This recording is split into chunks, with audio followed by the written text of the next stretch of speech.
All right, so everyone should be able to see and hear us. Hello, everyone, and my friends here. How are you all doing today? Hello, I'm sleepy. Me too, but I'm doing good overall. Always got a one up me. You're sleepy. Well, I'm sleepier. It's like, oh yeah, I had 5 hours of sleep. Well, I had 4 hours of sleep. If he only had 4 hours of sleep, he would be non-functional right now. I feel that. If it were like 4 years ago, if I had 4 hours of sleep, I would still be functional. But now that I'm this age that I am, if I have 4 hours of sleep, I'm getting more sleep. The dream. Yeah, It's more if I sleep. don't, at this point, if I don't get enough sleep, I straight up call out of work because I'm like, I'm gonna die if I go That's and right. say, fuck them, they can figure something out. Yeah, that's Going valid. back to sleep. Good call. Might end up calling out tomorrow because there's going to be a huge storm. I might get in trouble if I call out tomorrow for a huge storm. I think I have that huge storm that you all are gonna get. Yeah. Yay! I sent it your way. Damn you, lightning. That's me. Thanks, Lightning. Gave me an excuse. You're welcome, but my condolences to. It's like Well, you're welcome to you, but my condolences to you. yep. The good news is that we have 3 people at the desk tomorrow, so they don't really need me. Mm-hmm.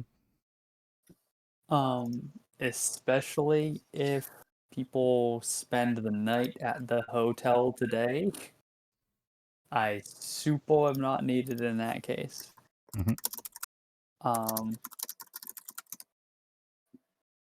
But I do need money. Yep, money makes the world go round. Welcome in, Lux. Dungeons and or Dragon. Yes, I can confirm. Wait. Okay. You know what? Maybe neither Dungeons and or not nor Dragon. I don't know how to say that. Might show up this episode. Sorry to disappoint people. I'm lying to people. What is it called when you like blatantly lie to people in like the title? Clickbait? Yes. Yes. You see here the tags I have here: D&D, D&D 5e, Dungeons and Dragons. That is all clickbait. There will be no dragons. There will be no dungeons because we'll be above ground. There'll be the beautiful sky, which is something I was missing today. That's for sure. Because of all the rain, I was really feeling it, Mr. Krabs.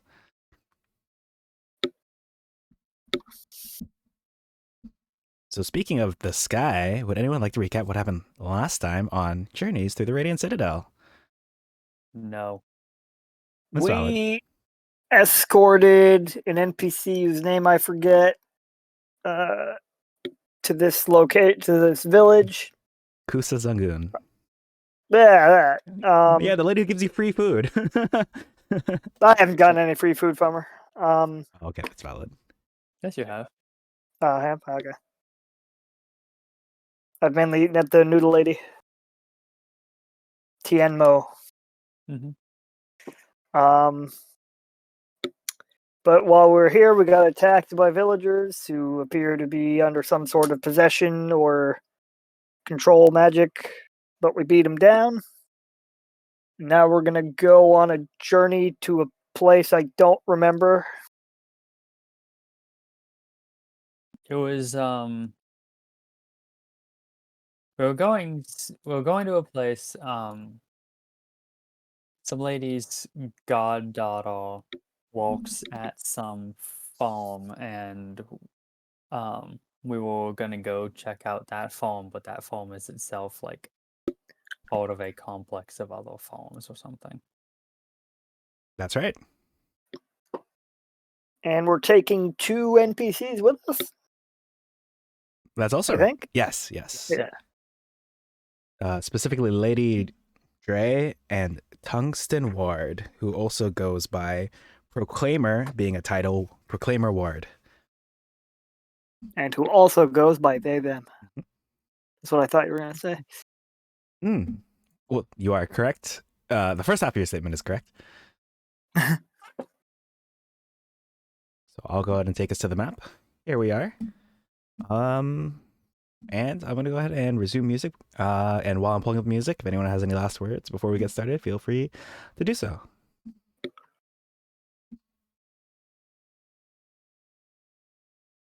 Nope, can't think of anything dumb and silly to say.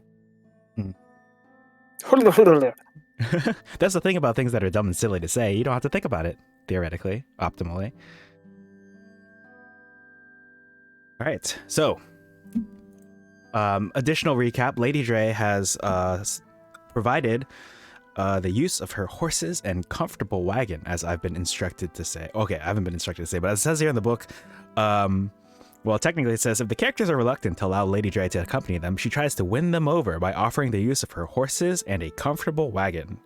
She remarks that if the characters are going to head into a mystery, they should be prepared to transport anyone who might have been harmed or afflicted. Not that she said that, since you all seem pretty straightforward with her offer. You've been loading stuff on. That's when Tungsten Ward showed up. So you have your party and you have your heading. Anything you want to say to anyone before I do some travel montage stuff?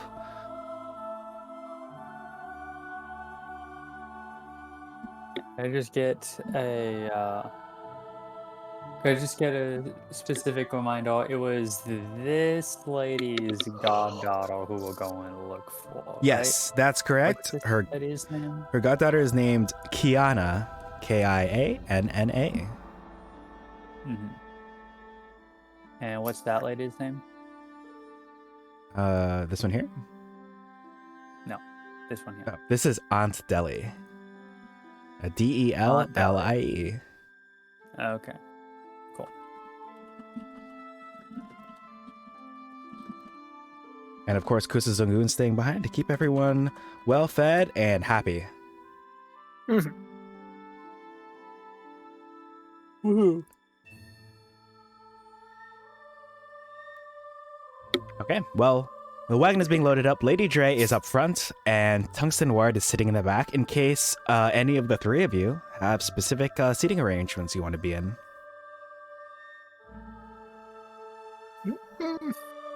We have some kind of visual representation of the wagon. I do not currently have a visual representation of the wagon. I just have a little transitional map that. But let me take you all over to the map at least. Mm-hmm. I was just gonna have this for your travels. So if I arrange people, perhaps Lady Dre can be in front. We can have Tungsten Ward in the back.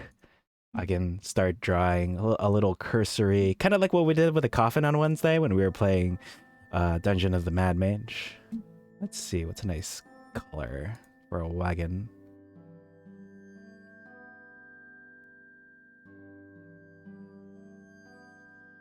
All right, this can be the wagon itself. And I'll draw a circle for the horses in front. So one horse like this. What does that mean? Art is my passion. Art is my passion, everyone. Yep. All right. So this is the current marching order in case anyone has preferences where they'd like to be. The wagon is sizable. It has a nice cover, like over. Think of it like, imagine that I, in my extensive and, clearly expert knowledge of all things wagon, have taken one of those, what's the name of that game where you had to go out west? Oregon Trail. Yeah, imagine the Oregon Trail covered wagons, which are totally appropriate for this time period. Just imagine one of those, I've plopped that in here, and so you're in one of those. Oh god, Molo has dysentery again. We gotta make sure that we hunt enough buffalo to be able to feed ourselves the entire trail, but not so much buffalo that all of it overstock starts rotting. Right. Oh god, the river, what do we do? Oh god, the oxen have been carried away down the stream. Wow, that's a powerful Lady stream. Dre, no. Oh no, Aunt Gertrude was swept away too. Yep, that's how it goes. Oregon Trail doesn't fuck around. Yeah, that's what I hear. Yep, Oregon Trail is one of those things where it's like, you get to play it once legit, but then as soon as you beat it, you're like, okay, well now I know how to beat it, and now it becomes a challenge run to see how fast I can kill my entire family, or find out all of the unique death possibilities. I just really like the hunting mini game, so I'm going to destroy the local wildlife. That was my experience. Welcome in, Sage. Thank you for the compliment. I appreciate that. One of the benefits of having this name. Sorry, what were you saying? I also welcomed backstage. Okay. Ooh, doing some drinking tonight. I see. Well, that reminds me, perhaps I should stock this wagon with alcohol for the party. There's all sorts of stuff in the wagon. It looks like food provisions, various flasks and casks of alcohol, blankets, linens, the vital things in life. What is that called? Like essentials? The essentials. Mhm. Lady Dre has herself actually a flask kind of like sitting next to her. If no one sits up there, it's okay. She's got her driving companion, a trusty flask, which, by the way, for the record, twitch.tv, FBI, whoever else is watching, I am not condoning consuming alcohol while operating a land vehicle at the same time. This is D&D. It's a fictional game. This is just for children. If you're watching of any sort, do not do this at home. Yes. Mm-hmm. All right. I will not condone drinking and driving, but I would like to go on record to say that with regards to this stream, I will not be condemning it either.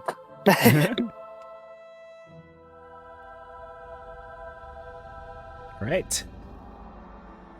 I guess Lady Dre is ready to shove off, matey.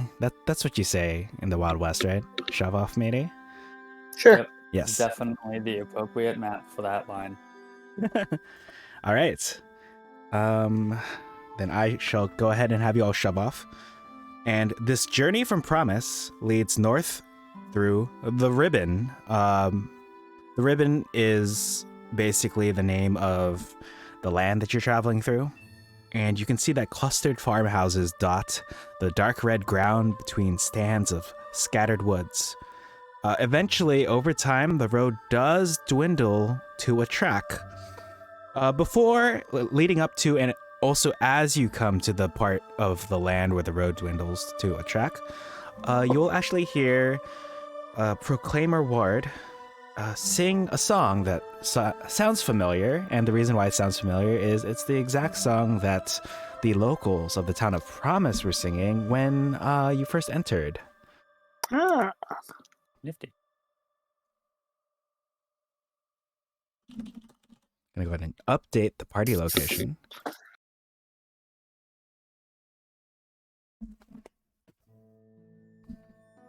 Can someone give me a DC 14 nature check? oh, no problem. Uh-oh. You want to try? What's your nature? 4. Then you should try it. I failed. What was the DC? The DC was 16. I thought the DC was 14. Oh, sorry, the DC was 14. I saw the number 16, thought, well, it's good enough. Either way, whether it was 14 or 16, your 16 is enough. The record, my nature is -1. Nice. Haha, your character's an idiot. Your character is not attuned to nature. In fact, your He's a character is fucking against abomination. nature. He's the furthest thing from nature you can get.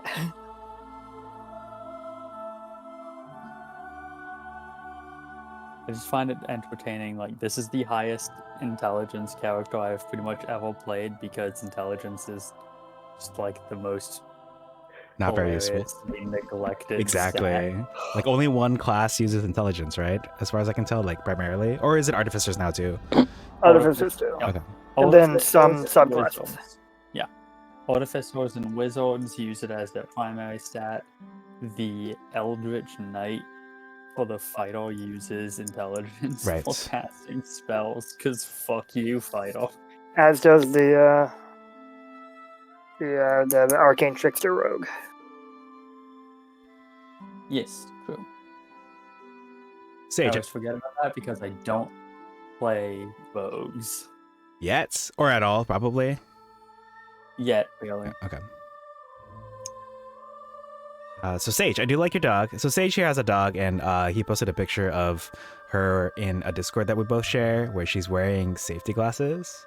As Sage says, like a good girl, and I like, she's so cute. Like, imagine if you had a dog, or if you have a dog. If you had a dog, if you took those safety goggles that you wear, you know, for safety, and just put it on the dog, and the dog looks up at you like, "I'm safe now, right?" Yes, yes, you are. All right, with this successful check, you'll notice actually, let's see, the stands of trees are growing denser, but the farms are growing fewer and farther between as you near the lands that either Lady Dre or Tungsten Ward would tell you is called the Rattle. You'll notice that many of the farms in the Ribbon, again, you're traveling through the Ribbon on your way to the Rattle, are touched by blight, and the animals look thin and unhealthy.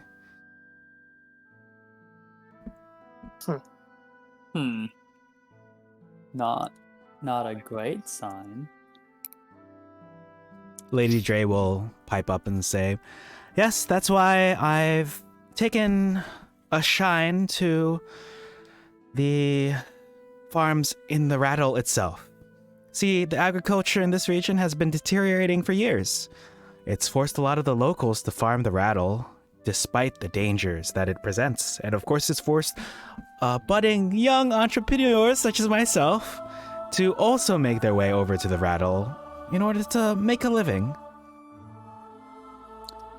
Oh, this is just what it naturally looks like?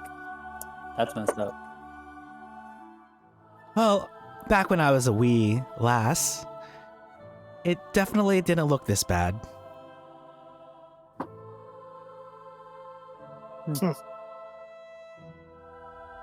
I wonder if it's in some way tied to the villagers getting enchanted and attacking people. Proclaimer Ward will chime in, looking up from their notebook that they have, and they'll say, it's pretty likely, I'd say. I mean, the timing is just too apt. Around the time that the land started hurting was around the time that its people started hurting too. Oh. So how have the people been holding then? Is it just a general sickness, illness? Let me look up something real quick.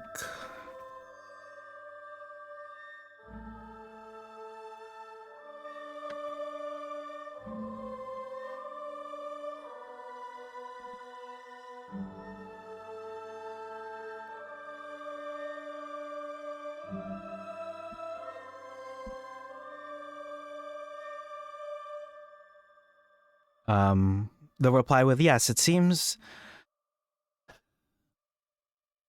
when the land worsens, the people's conditions would worsen. They became more susceptible to disease.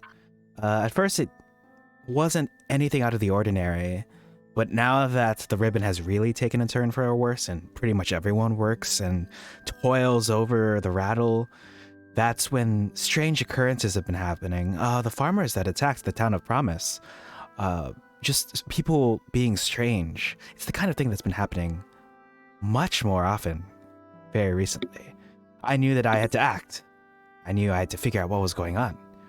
And I'm happy to be traveling with people who also might be interested in what's going on. Always interested in loaning and helping those in need, I suppose.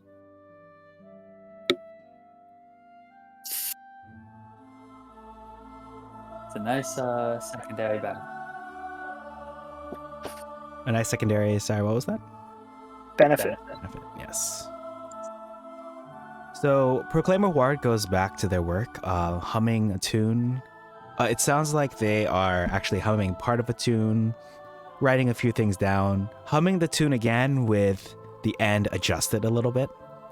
It looks as if they're attempting to compose a song of some sort. Neat. Proclaimer Ward will pipe up after some time as you are traveling and say, would you, kind travelers, be interested perhaps in being part of the song that I am writing? I'm adding an additional verse to the Song of Awakening that the people of this land sing during festivals like the one you saw at the Town of Promise, and I feel that since we're about to embark on a great journey and do great things, perhaps you'd like to be part of the great verse that makes up such an important song for our people. Wow, sure. What name would Not much for singing, but okay. Well, what names would you like to all go by in this Song of Awakening? Should I use a name other than my own name? Your name is perfectly fine. You can use a title. It's honestly just how you think the commemoration would best go.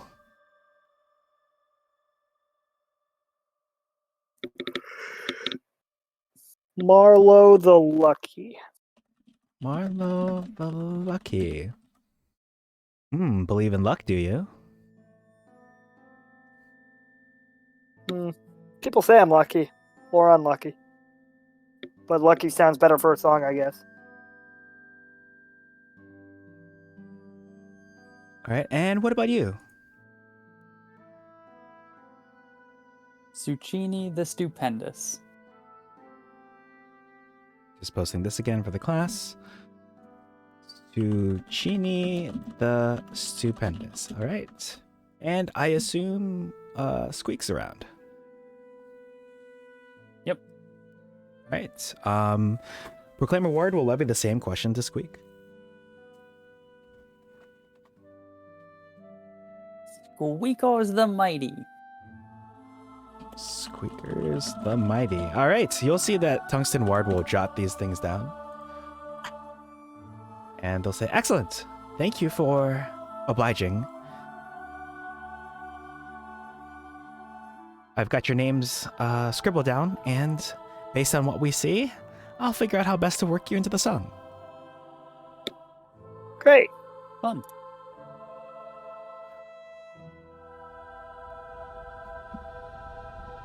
All right, as the characters push into the rattle, you actually near a weathered farm surrounded by crops that look healthier than those that you saw on the ribbon. But not everything about the farm is hopeful, though. Growls and excited yipping resound from the field surrounding a nearby farm.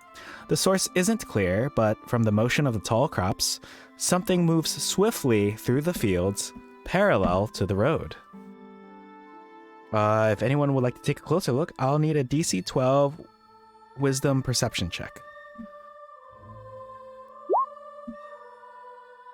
Not actually at advantage, I just had that selected. My passive perception is 15. Does that count? Yeah, I'll count it. Eat shit, loser. My passive is 18. And yet you've rolled a 14. Shut up. All right, both of you will realize that two groups are moving through the fields, one in pursuit of the other, but the dense crops block most of your view. Something's being chased by something else. Lady Dre will pipe up and say, sorry, what was that? It looks like something's being chased by something else, and you'll point out the rustling of the plants. Lady Dre will just pull the wagon to a halt. Go ahead. We seem to not be a target right now, but that might change. Don't worry, my monkey's bane charm will protect us. Yes. And also my owl's wing ring. Yep. Well, that's for sure. He holds them out triumphantly. Can someone explain to the class what happened on Wednesday? On Wednesday, Lightning let slip the fact that these trinkets are not magical in any way. I actually don't even remember that at all. Yes. So he told us that when the customs agent lady was scanning Right. things, She was specifically scanning for magical items, and everything came up non-magical. Well, I'm going to say Marlo also wasn't paying attention, so as far as he's concerned.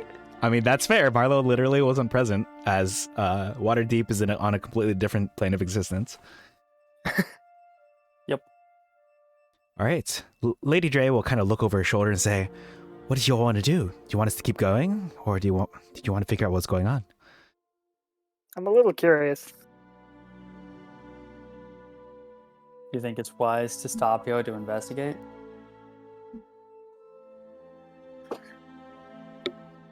Is that directed at Marlo, at Lady Dre, both of them, anyone in general? Open question. Hmm. I refuse to make decisions. Me too. I think it is wise. Sorry, you think it's wise to what? Stop? Okay. In that case, Lady Dre will kind of assuredly stop the horses, and she will get out of the wagon. Tungsten Ward will also kind of put their notebook back into their satchel and carefully step out of the wagon. What would the three of you like to do?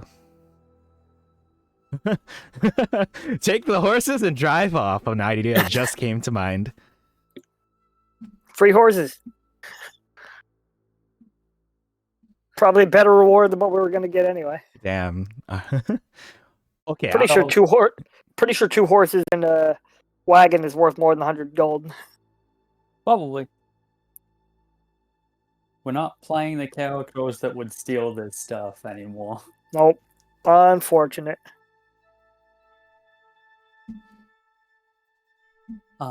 The thought crosses Marlowe's mind, but he does not act upon it. Lady Dre, Proclaimer, are you two able to defend yourselves in case anything comes for the wagon?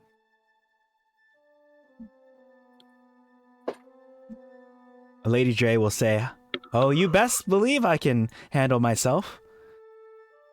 As for Tungsten Ward, it looks like they'll say, "I tend to take more of a backseat when it involves combat. I like to think of myself as enabling others to do what they want to do best." Understood. So Lady Dre is a fighter, and Tungsten Ward is a support cleric who has 2 health. Got it. But don't worry, we can handle ourselves just fine, they'll say. Okay. Although, you want to go investigate those groups then? What was that?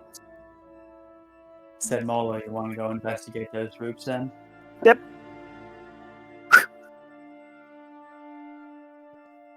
Actually, let's see how to phrase this.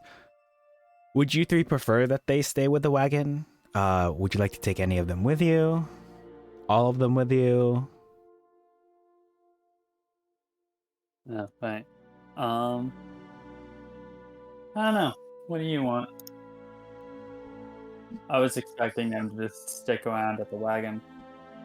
And if they said that they couldn't handle themselves in a fight, I was going to have Squeako stay behind.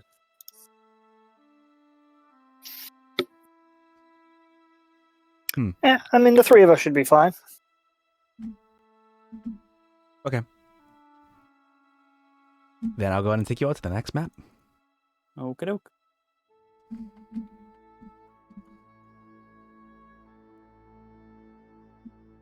Let me go ahead and update our location, as you are now at the Rattle. Love the clashing art styles. What do you mean that this is from one of my Curse of Strahd campaigns? Oh shit, is it? It is actually. Interesting. Oh god, Marlo says this place is way too realistic.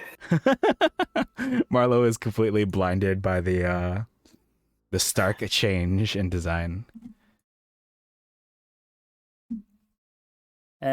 You open one portal to an alternate dimension, it looks photorealistic. Might as well have seen anything at that point.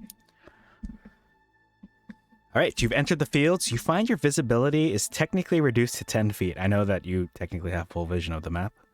I'll need someone to succeed on a DC 14 survival check to find the trail of whatever just moved through the fields. It could be anything. A raccoon, a bugbear, a Tarask, a raccoon. I feel like we'd know if it was a Toast. I have a 2 in survival. How about you? I have a 0. All right. Hey. All right, with this 21, you are able to find the trail and you can easily follow it. You follow the movement through the field and you come to a clearing and you see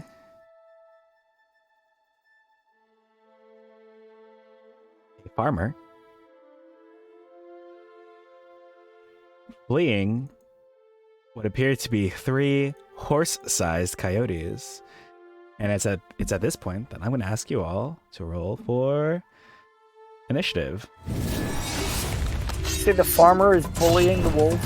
No, I'm being chased by the wolves. Oh, okay. I was gonna say, goddamn, this farmer doesn't fuck around. I mean, this phone was actually just Movil's blade, so makes sense. Sorry, I didn't have the tracker out. Let me add your things. Oh, cool, we're good.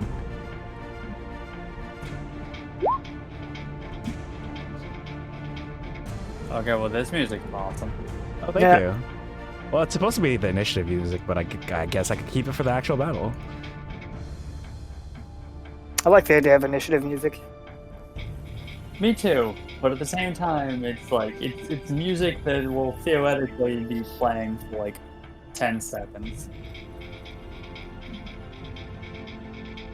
And it always risks overshadowing the actual battle music if it sounds sufficiently cool and epic. I will have this individual, this NPC, act at 20 player action count, but I will go ahead and add a quick question for y'all. Should I have these have the same initiative or separate initiatives? I know I personally like to do one initiative for everything, but I personally like the idea of waking up the tawns, so it gives players the opportunity to react more to the individual. I thought you always did separate in initiative. That's what I said. Oh.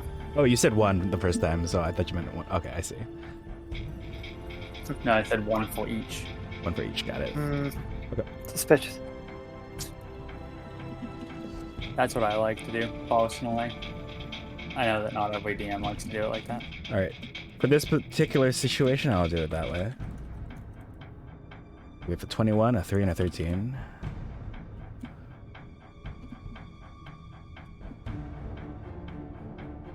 All right. Means Marlo, you are up first. All right. I was going to act quickly, go down low and quickly make his way. 5, 10, 15, 20, 25, 30. And I guess he'll dash as a bonus action just to clear this last 5 feet. And will pull out his wooden training sword and strike at this wolf. Yeah. All right. The 18 is enough to hit. 12 piercing damage. And I don't think I'm capable of sneak attacking in this position, so. Okay. I've applied the damage. It takes the hit from... Sorry, what are you striking it with again? It's basically a rapier. Okay. But in universe, it's a wooden sword. Okay. You get a good hit. You see you've drawn blood. Anything else from you? Nope.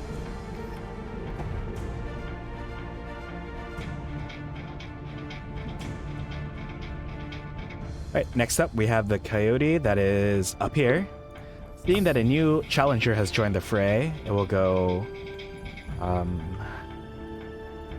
It'll eye you deliciously? Hungrily? Do you look delicious? Okay. Like, do you think you look delicious? Because you are... kind of... Kind of what lighting? You know, a sight for sore eyes. Molo's a snack, basically. 5, 15, 20, 25, 30, 35, 40, 45. It comes over here and attempts to strike Marlowe. These guys don't have pack tactics or anything, right? It will have an advantage on its attack roll as it has pack tactics. Yeah, that 18 will hit. 18 to hit. I need you I think my AC is 17. Yeah. Oh, is it? Yep. All right, I'll need you to succeed on a DC 13 strength saving throw or be knocked prone. And also, you will... I'm attempting to apply this much piercing damage to you. Aren't you resistant to that right now, or are you resistant to something Currently, else? I am, yes. All right, so you will only take 7 piercing damage, which is the second highest damage you can roll. Thank But God, you that's are so- unsuccessful, sadly knocked prone, so I'll go and do this. Also, I think I'll use Uncanny Dodge to have that again. All right, you only take 3 damage. Is that correct? Yep. All right. Next Marlo up. was like panicking and like sliding around on the ground, and in fact, the wolf almost completely misses him, but he nevertheless somehow ends up on the ground.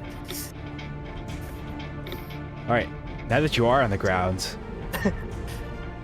this coyote has something called double advantage. No, I'm kidding. All right, this coyote has normal advantage and will roll to bite you. An 18. That'll hit. I would normally ask you to succeed on a DC 13 strength saving throw, but you will take 3 piercing damage. Alright. And with that, Squeak is up.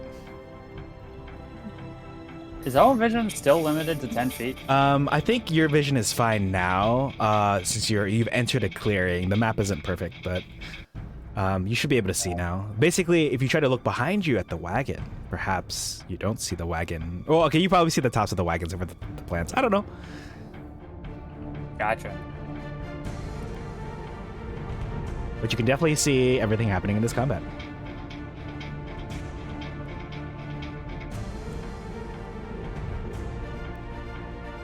Oh, wait a minute. What's up? Sorry, I rolled for Squeak intuitively, but Squeak does not actually get her own initiative a little. Oh, Like, okay. I just did that based off of like muscle memory and habit. I Sorry see. about that. Squeak Alright. goes. Squeak just goes after me. I will go ahead and change this actually to 10 and then move Squeak under you. All right, then both of you can take your turns. Let's see. I'm gonna go. Do you have evasion yet? No. Fine. But I do have a high dexterity.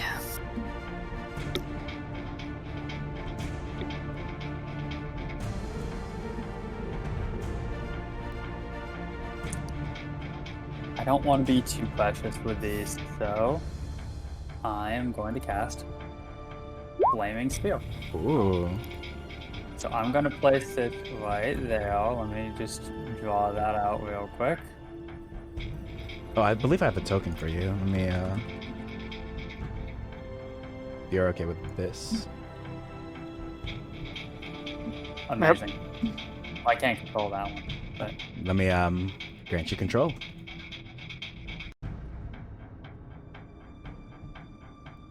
cool.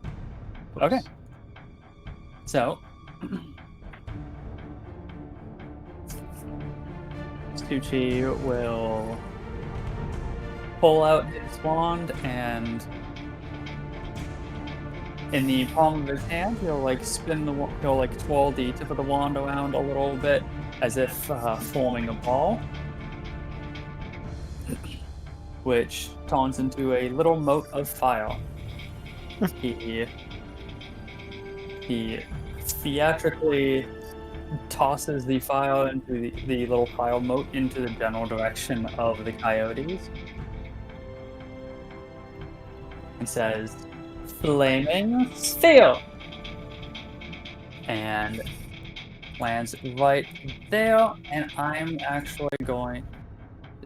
going to use my. I think I could do this on the first turn that it exists. I would like to use my bonus action to move it. Okay. Let me double check. I think Specifically, You should be able to do it. I just want to check.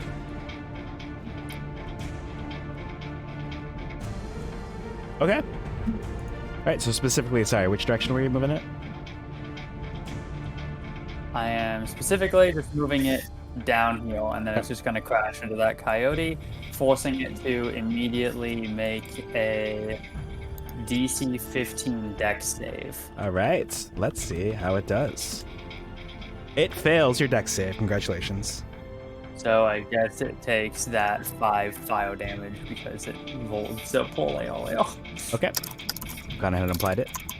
And then at the start of these two things next turn, and also Molo's next turn, they'll all have to make that dex save again for starting their turn next to the flaming sphere.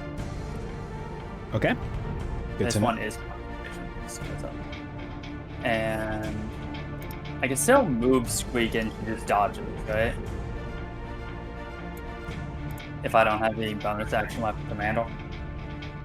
I defer to Brayla for this. Sorry, you're trying to at least. Yeah. Okay. Yeah, if you use bonus action to control Flaming Sphere, then Squeakers can only dodge. My question was, can I still move her? Yes. Okay. I'm gonna move her over there to get her a little bit closer, and she's gonna take the dodge action. Okay. Sounds good. Thank you. And welcome in, Reese. Thanks for stopping by in between your big event, basically. Platoon. Welcome back. All right, next up, this coyote up here, who is going to attempt to go 5. Actually, sorry, it's going to go 5, 10, 15, 20, 25, 30, 35, 40, 45, 50. We'll take the dash action and go 5, 10, 15, 20, 25. And we'll eye Squeakers deliciously. And we're up to the top of initiative. Marlo, you're up. All right. Marlo's gonna stand up. I need that dex save. You need the what? The dex save Dex for the save. flaming sphere. You did it. Do I take half damage, or is it just? Yeah, you take half damage. Sick. You take half of that. Alright.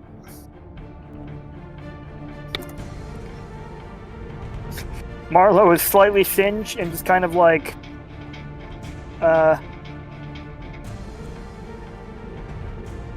kind of panics and just kind of like scrambles his way around here, using taking disengage action as a bonus action. Okay. And then as he's flailing, he just kind of stumbles into this wolf. That's cute.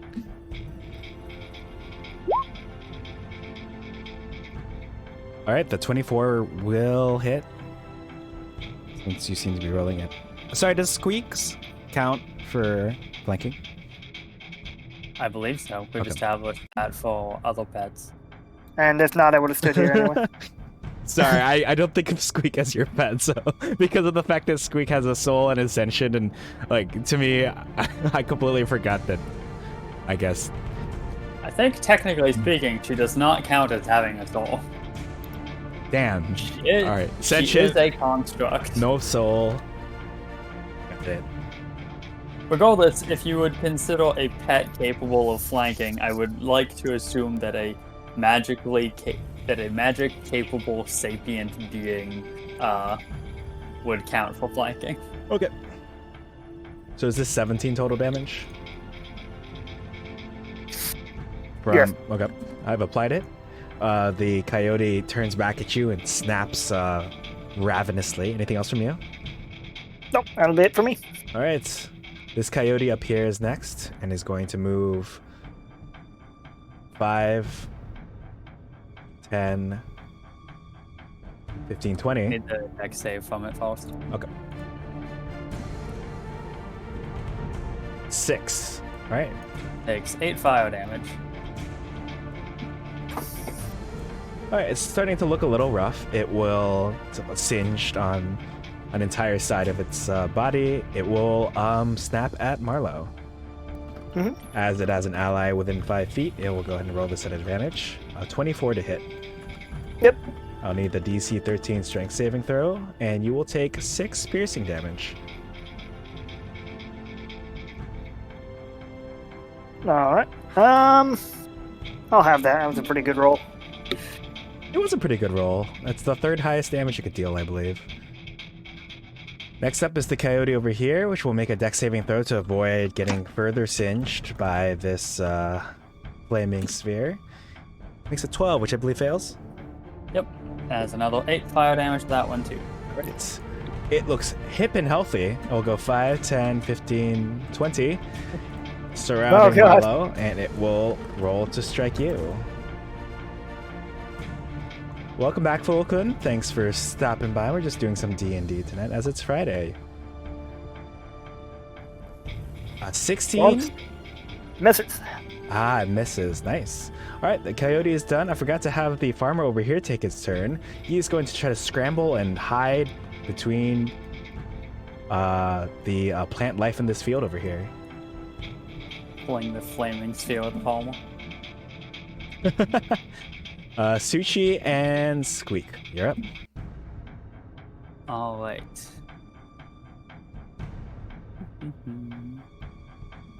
I am going to start by using my bonus action to move the flaming sphere 5, 10, 15, 20, and then have it bump into this guy. So he has to make the dex save. Okay. Rolls a 14. So that's 9 more fire damage to this one. All right, I've applied it. It's looking like it's hurting real bad. I will take this moment to do some quick math. And I believe I will put this indicator on it, for it is below a quarter health. And I'm going to follow that up with an action to use Toll the Dead. So it's a DC 15 Wisdom save. Oh my god. That coyote, or it takes 19 necrotic damage. Oh my god. Wisdom save, you said. Okay. Oh, unfortunate. I was gonna have it explode into many pieces if you failed, but it does Very succeed. disappointing. Incredibly disappointing. I'm also very disappointed. Anything else from you two? Suchi is going to... Oh, Suchi can't do anything else. Squeak is going to...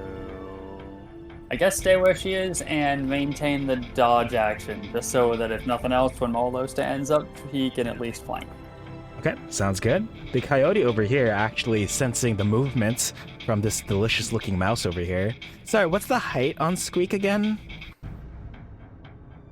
She's probably like 2'5" or something. Licks its lips and will attack you. Flat roll for this. Oh, a nat 1. I don't think that works. Next up is Marlowe, as Squeak completely avoids this attack. Marlowe will stand up and keep dealing with this one that he's flanking. All right, I'll go ahead and spend half your movement and remove that indicator from you. A 24 will hit. And sorry, you said the one you were flanking, right? The one that attempted to successfully... Or the one that attempted to bite Squeak but failed, yes? Yeah. All right. And you're striking it again. Sorry, what was it in universe? A wooden sword? Yep. Okay. So it's 25 piercing damage. All right. So as it goes to try to snap at Squeak, it completely misses, as kind of like Squeak dodges between the feet, and then while it's distracted, you get it and pierces straight through, downing it instantly, and I'm going to go ahead and remove it from the combat. Damn. You skipped all damage indicators on that one. That's right. It went from above half to instantly dead. Okay, so these guys don't have that much health, all things considered. Yeah, so what happens is Marlowe uses his sword as to try and hoist himself up onto the ground, but he comes up too quickly and accidentally smacks his head on the underside of the coyote, and his horn impales it. Yeah, metal. right. Anything else from your turn? Well, I guess I'm sort of a tank in this fight, Uh-huh. but Mm-hmm.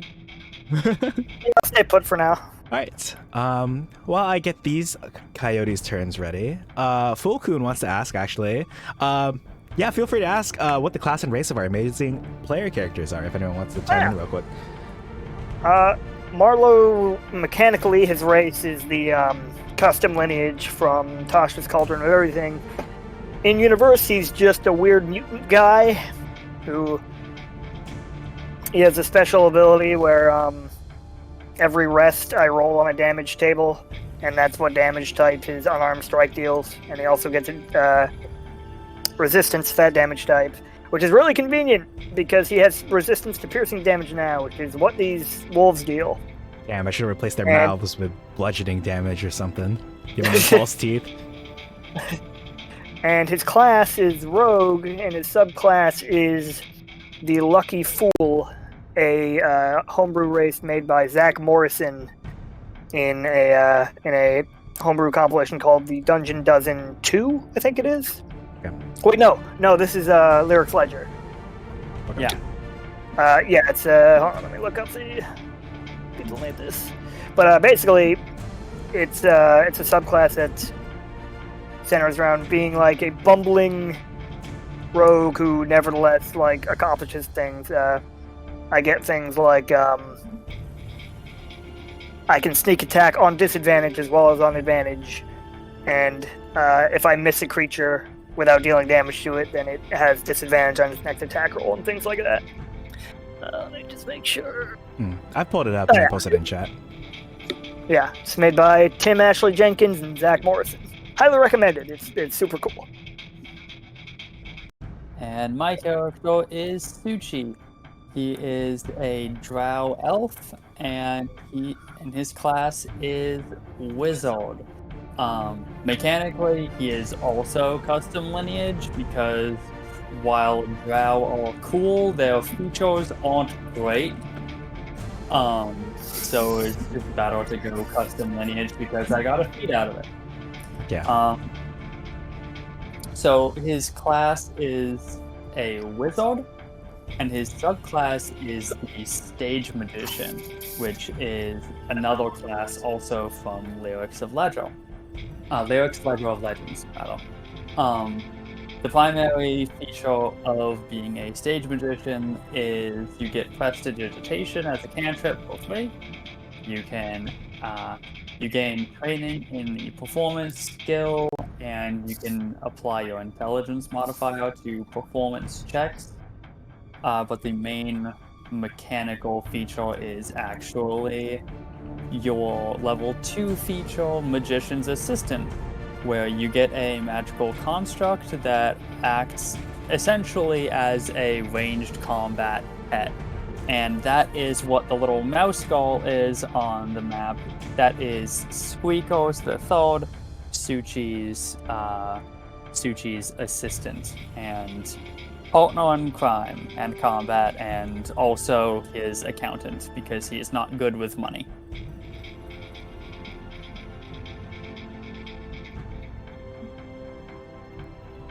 All right. Yep. I'm just hovering it. We got the Magician, Wizard, Lucky Fool, Rogue. Just posting that up there real quick. And I'll go ahead and get us back to... I'm going to go ahead and take both of these coyotes' turns. They're going to both make the save against this Flaming Sphere. First, the one on the bottom will make the save. So it takes 3 fire damage.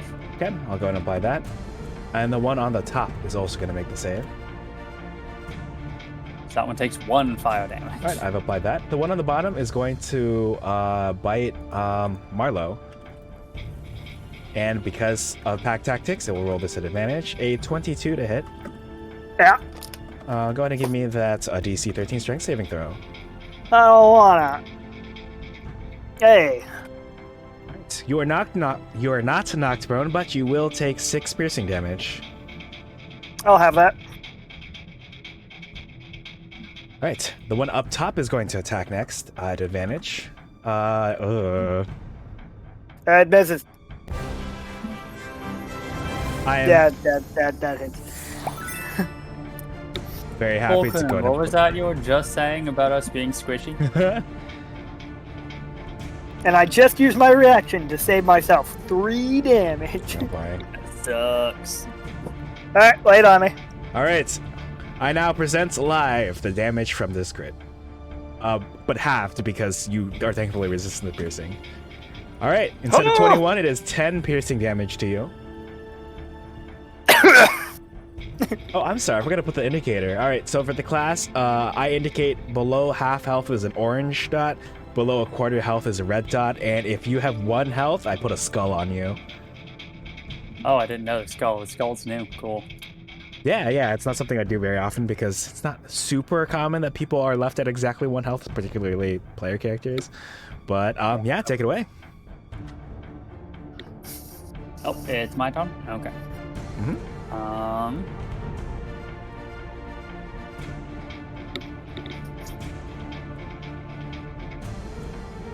I am going to... I'm going to use my bonus action to move the sphere right into this guy, so forcing him to make a save again. All right, a 13. So there's 9 fire damage to that guy. All right. You actually, if you'd like to describe how you're singeing that one to a crisp, I'll go ahead and remove it from combat. Oh, sweet. Cool. I was hoping that would do that. So, Suchi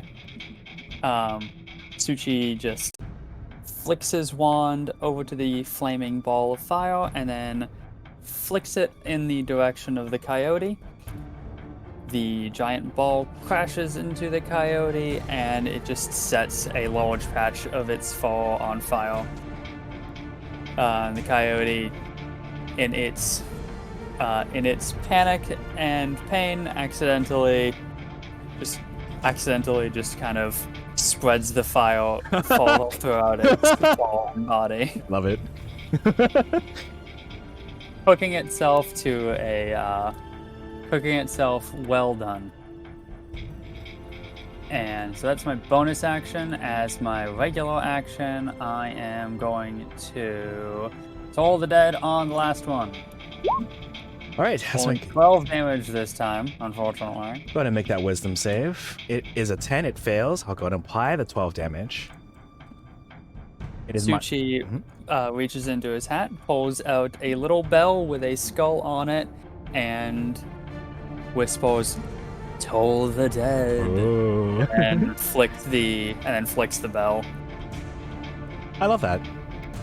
Like it. All right, you successfully brought it below a quarter health. It looks to be, you kind of do see that its ears seem heavily damaged by this blow. It's already, parts of it are still on fire. Anything else?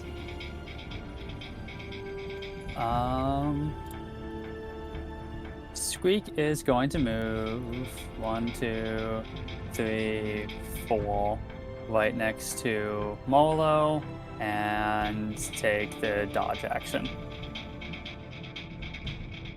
Okay. In that case, Marlo, you have the chance to finish the combat once and for all. What would you like to do? All right. Milo's gonna stand up and make an attack. Wait, gonna stand up, delicately walk around. Let's see, 5, 10, 15, 20, 24. Okay. All right. Thankfully, thanks to your ally, kind of what Fuku's was mentioning here about the teamwork situation. Good thing you remember to move to that side because that 11 definitely would not have hit, but this one does, and it does lethal damage if you'd like to describe it for the end of the combat. Marlo just kind of clamps his lobster claw down on the wolf's mouth and is like, "Shh, stop biting, please."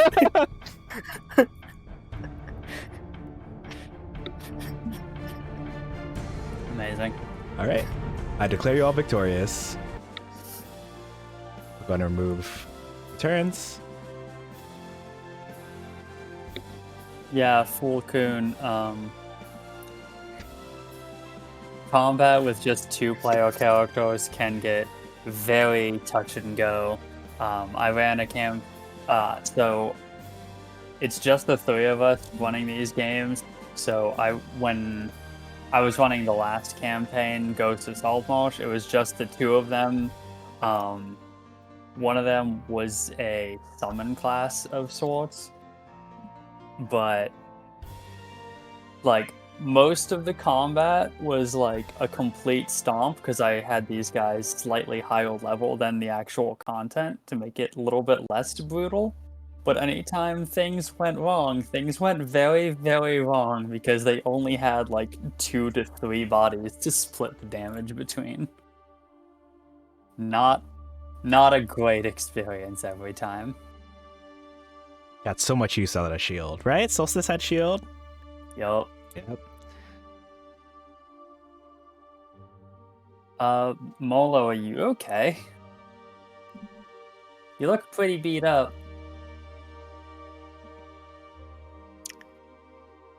I'm fine. See that health value on the stream. Let me just move Marlo off. Oh man, what about health medals? I can't tell. Okay. Oh, strange. The camera account can't see Suchi's. Can't see Squeak's health bar. Sorry. Let me adjust that. I'll be all right. Might need to take a nap when we get back to the wagon. Take a nap when we get back to the wagon. Okay. So, are you heading back to the wagon? Well, we should probably talk to the farmer first, assuming he still exists. The farmer died 5 years ago, Molo. You need to move on. It wasn't your fault. Those coyotes were fucking huge. Let me swap out the music, and the farmer will emerge from the plant life. Oh, actually, sorry, I don't want this one. I want a different one. Here we go.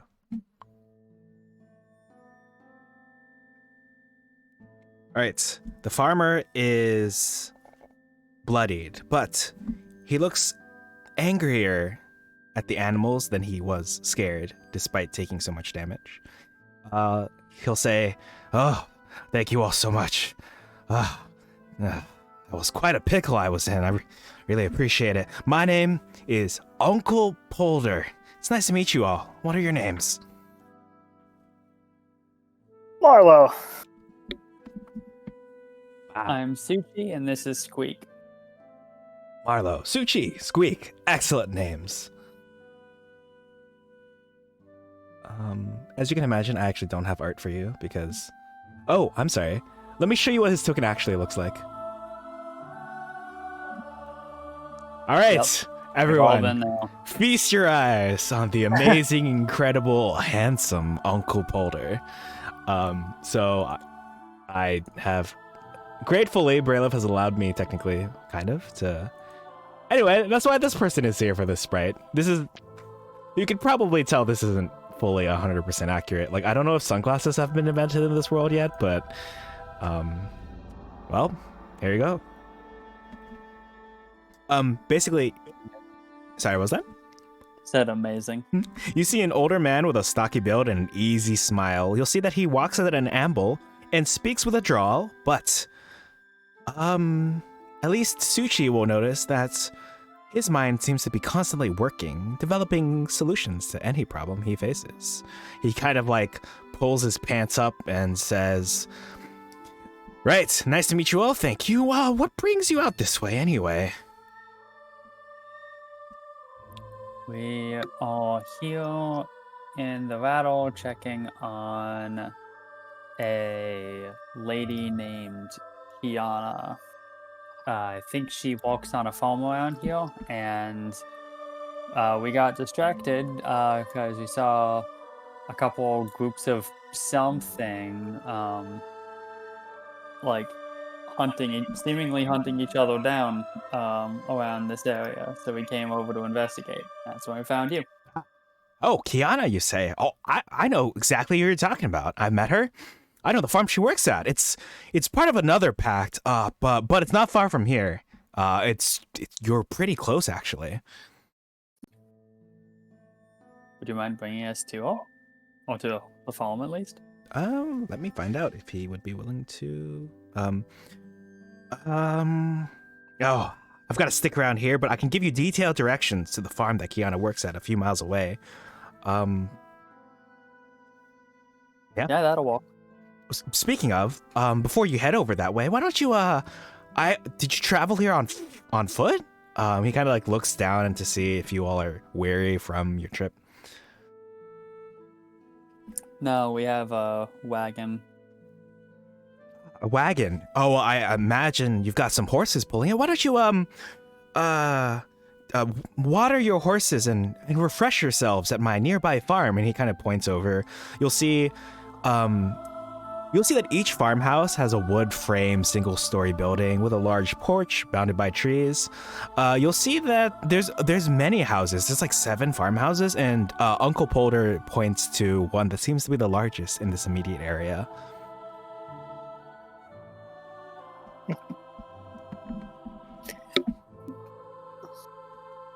If you all would be interested. You could also not trust him, which is completely fine.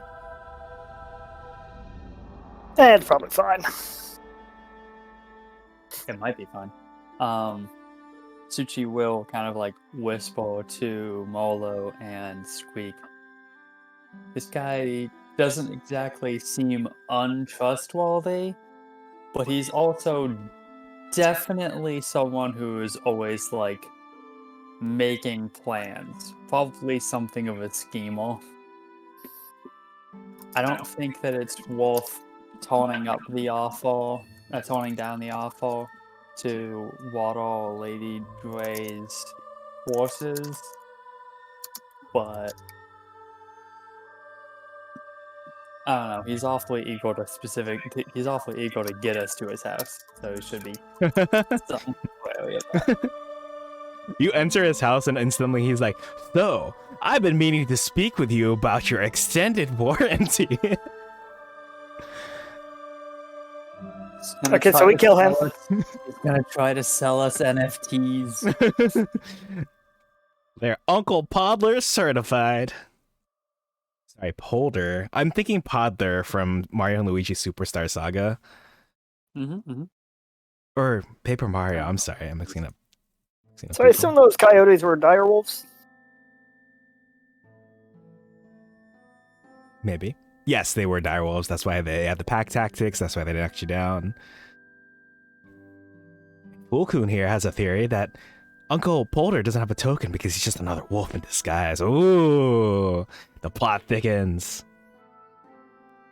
Yeah, actually, so Uncle Polder is totally, my intention to get some sort of how do I phrase this? Some sort of hot monster into every single D&D campaign. So, on Wednesday, I asked you for the hot spider.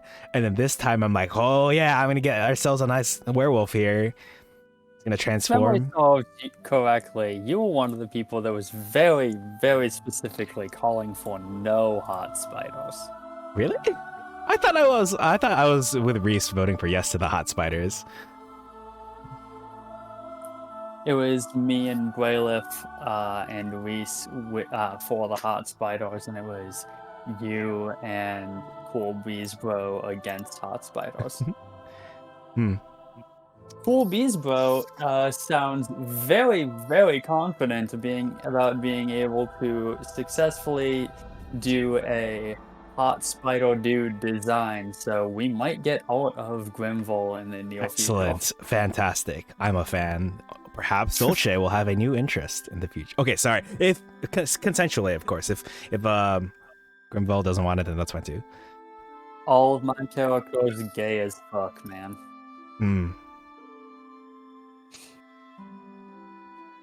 Good to know. Also, regardless, he's a capitalist, and his first and only love is money. Capitalist? I should have the Arbiter meet, show up at the dungeon. A new business partner. A spider after her own heart. We sound excited about hot Spider Daddy art.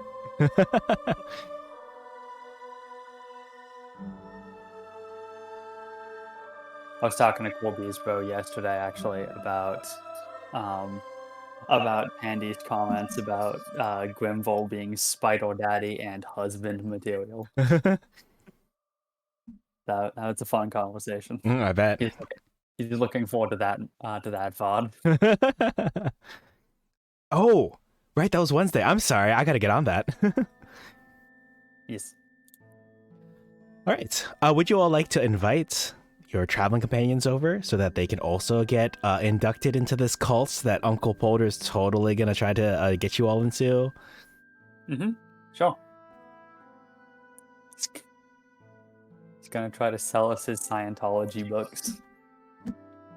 Oh, they just teleported right the fuck over here. Okay. Uh-huh.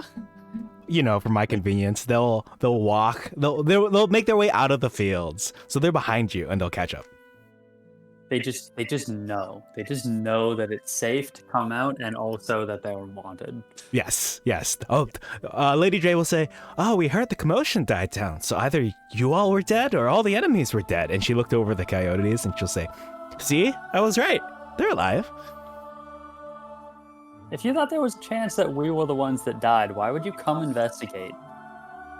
Tungsten Ward will chime in. "I was going to make sure that your lives were spared." After we were dead? Well, there's that brief moment of time. I was hoping to come to the rescue. Speaking of, he looks over. They look over at Marlowe.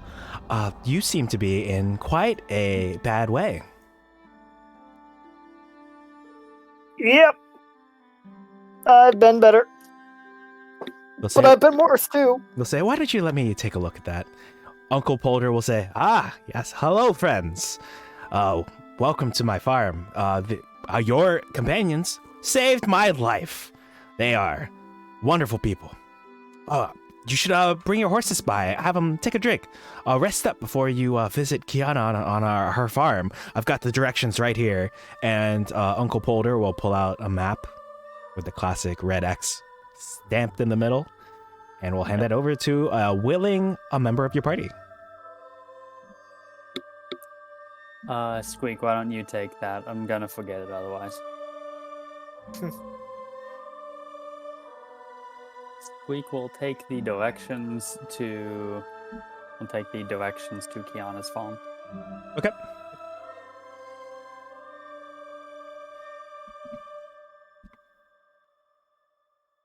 Sorry, what was that you told Uncle Polder about Kiana, like looking for her? I think we just said that we were looking for her. Okay. Are you all interested in bringing the cart over, get the horses fed, rest up perhaps you can just rest up on the porch of his farm. You don't necessarily have to step inside, you know? What would you like to do? Cowards about it. Yeah, I think it's a good idea for us to go get the horses fed and hydrated. Okay. Yeah. Break seems like a good idea. All right, I'll go ahead and swap out the music for something a little bit more. Hopefully this is appropriate. I haven't listened to this actually. Okay. So as you all are walking over, Tungsten Ward is tending to Marlowe's wounds. Has Sushi or Squeak taken damage? Nope. Never. All right. I see. Marlowe will get back to you about your health soon, but Uncle Polder will say some things as you all are traveling over. "I remember helping Kiana's pact. That's the farm, the group of farmhouses. Like, this is my pact. I remember helping her pact set up early in the season. I like to keep an eye out for people who might not be a good fit for life here in the Rattle. It's not for everyone, mind you. Kiana actually seemed to have things on her minds other than farming."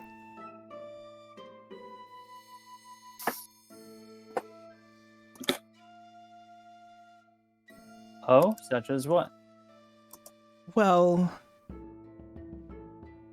when Kiana and others of her pact came to my pact a couple weeks ago, they were trading for tools. She seemed to be embracing life in the rattle. She seemed to be taking to it a lot faster than I expected her to, but she mentioned a lot.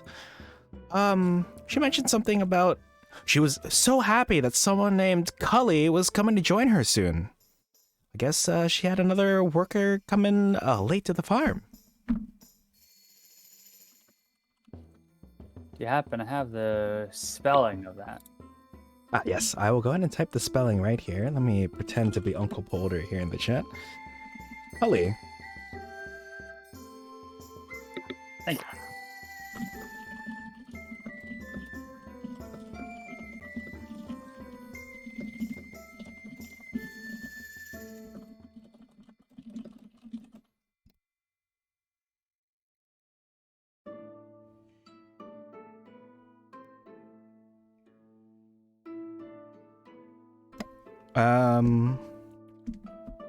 Does the name Cully actually, out of character, sound familiar to anyone? I don't believe so. Okay. I will actually go ahead and have. Don't worry, there I'll provide. So for you in the class, you will have a flashback to when Aunt Deli was talking about the drawing that you found clutched in one of the hands of the farmers that attacked the town of Promise last section. Mm-hmm. You'll hear in Aunt Deli's voice, as a child, my goddaughter Kiana saw her friend Cully drown in Cradle Lace Lake while they were playing. Since Cully's death, Kiana has used art to work through the sadness and guilt that she carries to this day. And flashback is now complete.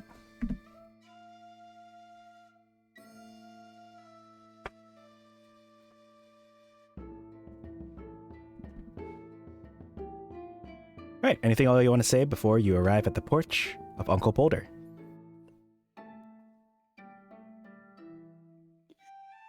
You're sure that it was someone named Cully who was coming to the pact? Yes. Yeah. Every time she said his name, she would light up. Cully. She spoke as if he were a close and current friend. It's at this point that Proclaimer Ward will also step in and say, nope, I do believe Cully did pass away. I actually did add... Okay, this is a little strange to me personally. I don't mean to like divert the tone here, but they'll say, I did add Cully's drowning to the Awakening song. It was a solemn moment in our community. Yeah, I mean, I guess that makes sense. Okay. Yeah, it's like a weird thing to add as Right? part of a sort of celebration thing. Celebrating his life, I guess. They specifically added his drowning death.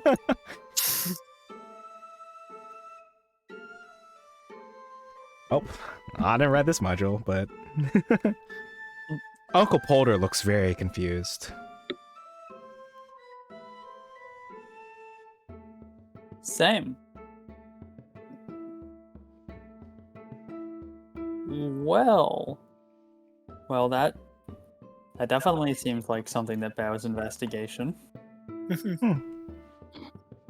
Well, you all best be careful then, when you make your way over there. Sounds like something screwy is afoot. Yep, guess so. I mean, there's always trouble in the rattle, but I can't recall any unusual problems this season. Right. So giant wolves are normal occurrence then? Well, they used to not be so big. It's those darn microplastics in the water, you know? Okay, he doesn't actually say that. He should. All right, sure. I'll have... So in character, Uncle Polder will say, it's because there's something in the water. Something called microplastics. Damn, that's fucked up. Indeed. You see, there's a town near here called Town of Promise. And they get visitors. They get a lot of visitors. And some of those visitors, they be doing all sorts of things in the water. I tell you what, I don't trust them. I don't trust them outsiders.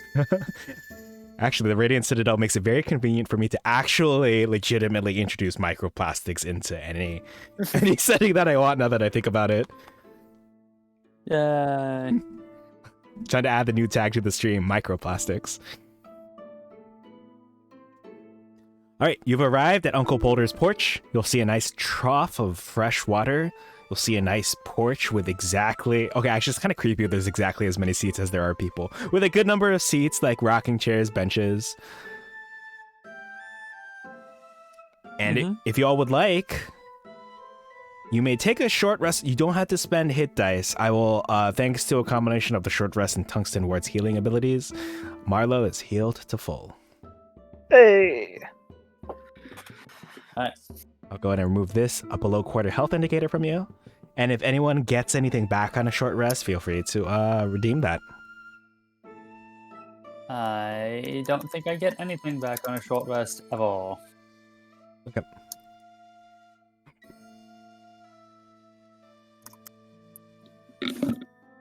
What am I, a warlock? All right. Uncle Polder is out of things to say as an NPC unless you have specific questions. Like, as far as unprompted things, like, you'll see that he's saying the same things over and over again. I've met Kiana. I know the farm she works at. Oh, it's another pact. It's not far from here, but people in the rattle mostly stay close to home. I remember helping her pack set up early in the season. And he goes off to ramble. Any questions? His dialogue is looping. We're done here.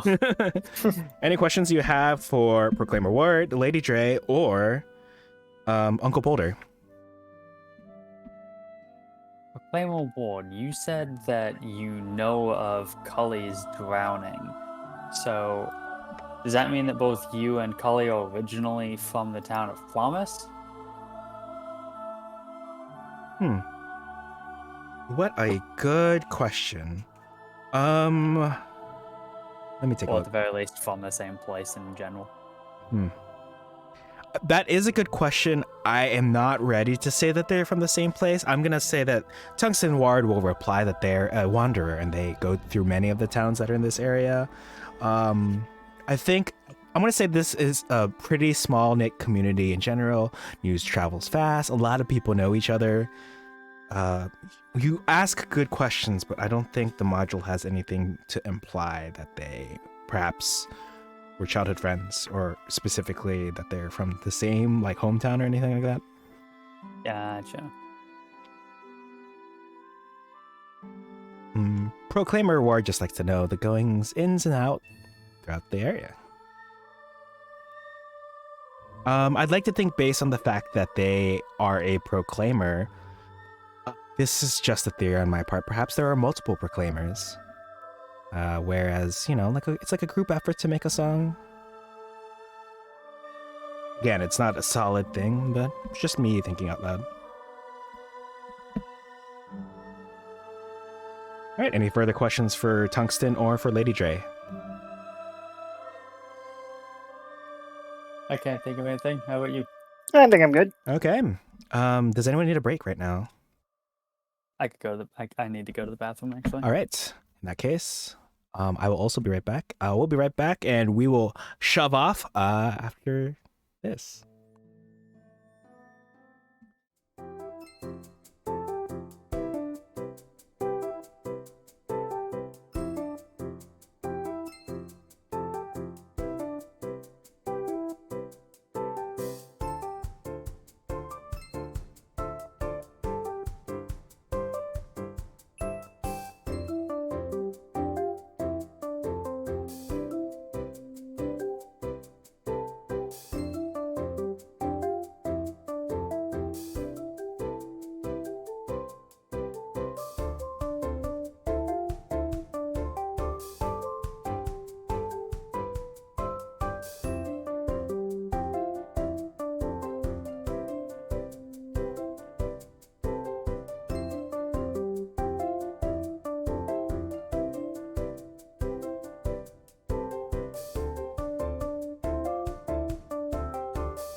Right, hello. Let's see. Well, I'll say this again once we're all back, but it looks like Fulkun also did Radiant Citadel. I assume as a player, unless, let's see, you said your group of 6 had like 4 of us drop. Right, yeah, so I haven't adjusted. Oh, right. So that kind of, this is something we mentioned before. The content that we ran in our other campaign, we were kind of leveled up by 2.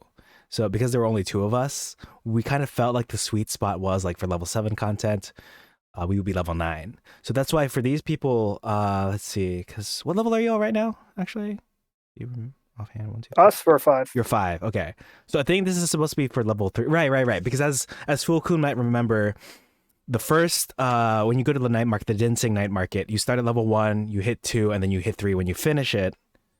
And then when you finish this as a regular player, you're supposed to hit 4. So then that's when I give you all a level 6. You know, should you survive.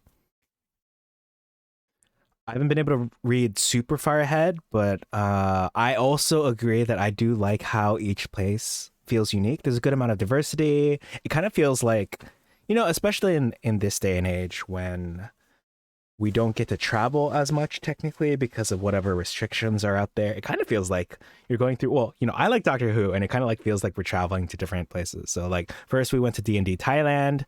I believe this is based on I'm not sure exactly where, but we're traveling to a different place, and presumably next chapter, let me see. Is it based on, is it Europe? No, it isn't. Oh, next time it's based on some sort of Hispanic country. So it just feels like we're taking the D&D Grand Tour around the world. It's nice.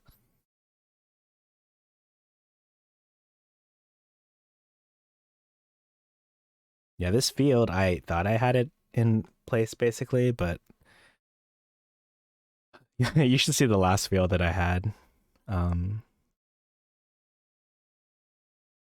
But it's a good thing you're resistant to piercing damage. What's the likelihood that Marlowe's resistant to piercing damage?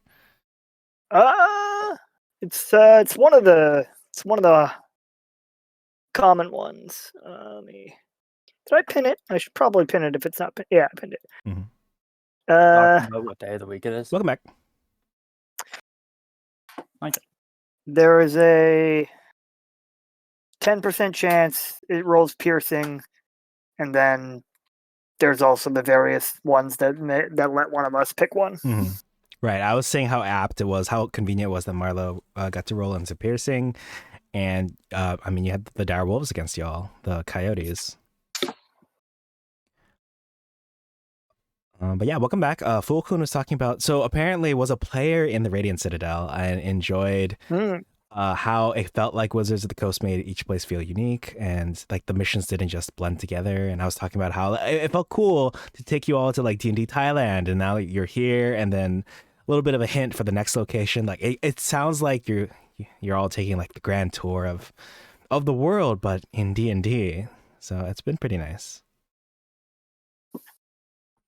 It also lets me use different music, theoretically, since I got to use more, you know, like Asian inspired music for the first section. What is this place supposed to be? You know what? I'm not exactly sure. I think it's either. I think it might be. I've got an idea, and I have conflicting feelings about it based off of that idea. My current theory is honestly, so I'm not sure, especially if Fulkun has input, but I was thinking Southern America. I'm not South America, but like Southern North America. Yeah, same. Yeah. I mean, you've got Uncle Polder, you got these farmhouses. Yeah, my mind immediately goes to a whole lot of characters with the titles of like uncle and aunt, Right. and it's very clearly a largely black cast on farms. Right. I don't know. It just, I'm gonna have to have faith in the writers. I know that Radiant Citadel had a whole lot of like people of color full writers, so like hopefully this chapter was like, I don't know, written by black writers who were like, yeah, we're celebrating some uh celebrating some fucking culture down here. Oh, as actually, opposed to like written by a couple white guys who will like, yeah. I'm gonna make a module that is so racist. Looks at some of the D&D enemies and races. Yeah, like I'm just hoping it's not that. Yeah, I guess we'll see. I do like Full Coon's theory here that New Orleans, because the fact that they had the Festival of Awakening, like a song, merriment. Like when I'm thinking like, I'm thinking of not necessarily Mardi Gras, but I felt like New Orleans and Bourbon Street lent itself to festivities, and like whatever Oh man, there's another festival I'm thinking of. I can't think of right now. Yeah. Well, any last words on, Journeys to the Radiant Citadel in general before? I guess something I want to say real quick is actually, so Journeys to the Radiant Citadel only takes them to, I think it's level 15. And of course, that means my players here will be going up to level 17 technically. But I have taken content that I think is good from other sources and applied them to get them all the way. I intend to hopefully get these players all the way to level 20 with Marlo and Suchi. So we'll see how that goes. Think of it like a little, not like an epilogue, but more like a carefully grafted extension to the campaign. Also, it looks like each adventure and setting had a different writer that took inspiration from their childhood. Oh. Okay, man, I want to look ahead. I should read ahead, but man. Oh my gosh, there's someone here in a cute masquerade mask. I'm excited for whatever this chapter is. Oh. Are y'all going back to Asia? Oh, we're going to a different area of Asia? Okay, anyway, sorry, I shouldn't spoil. Anyway. I'm so excited for this now. I'm like extra excited now. That reminds me that I needed to look up the website for a cafe nearby.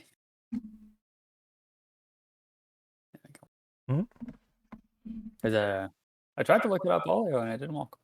Couldn't do it. It just wouldn't pop up in my on my phone. Told me that the website didn't exist. I'm like, well, that's unhelpful.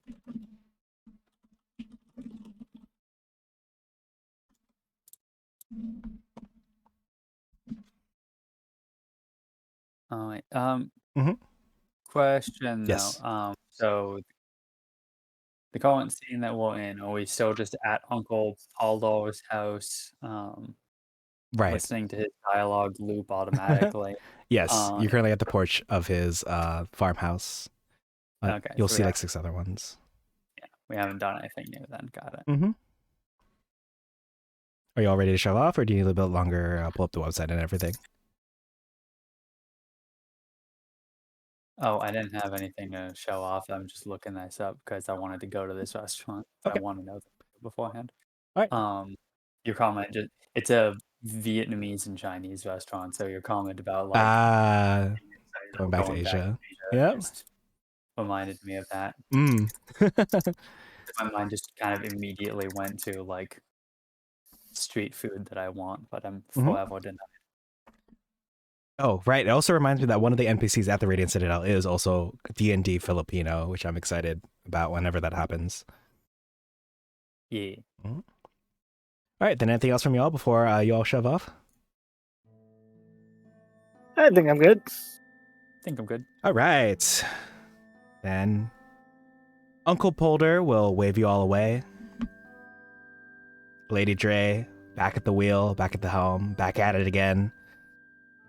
Tungsten Ward, also back at it again in the back of the wagon.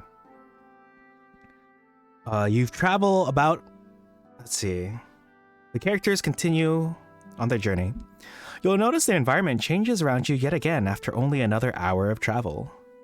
After you've traveled about a mile from Uncle Polder's home, you'll see that the open fields have all but vanished behind sparse woods at the far edge of the rattle.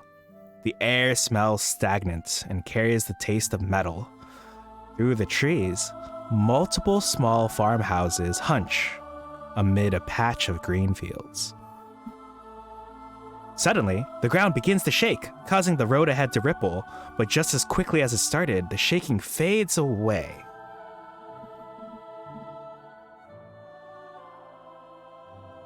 Tungsten Ward and Lady Dre look a little concerned. Lady Dre says, "Whoa, that was unsettling." Tungsten Ward will say, "How's the driving going up there?" A little bit of sass to add levity to the otherwise concerning situation.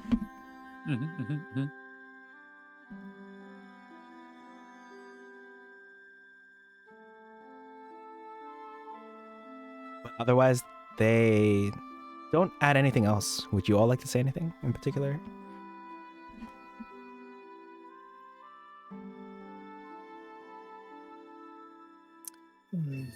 Want to think of something motivational to say, but it's not coming to me.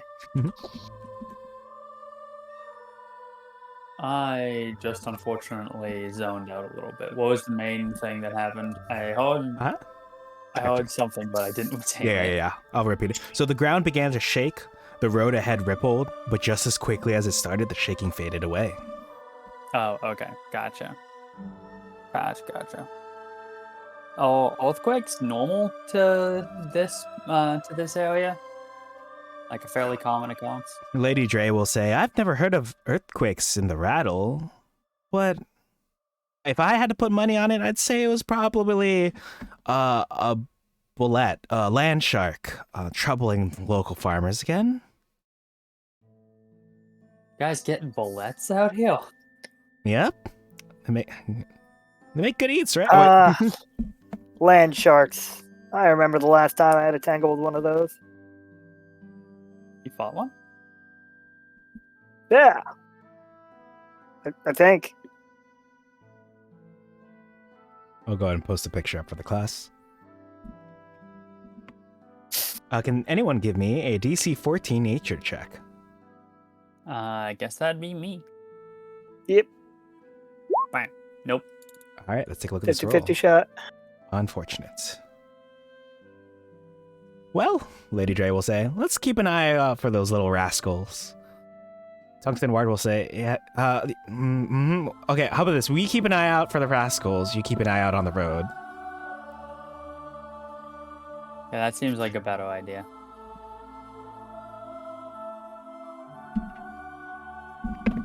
All right, let me swap out the music again. I'll keep one eye in front of us, one eye behind us, and one eye on the rascals. All three of your eyes are on the front of your face. How do they do that? How would you do that? They're on the front of my face for now.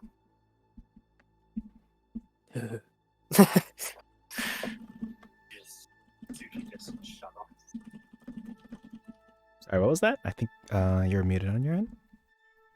Am I? Oh, no. I heard Sushi shuddering, but only from Marlowe's mic. Okay. Weird. I didn't mean to be muted. Mhm. Yeah, Sushi commented on Molo not easily being able to keep one eye on the road, one eye on the car, and then one eye out for the rascals because they're all facing the same direction. And his response was, "Yeah, for now."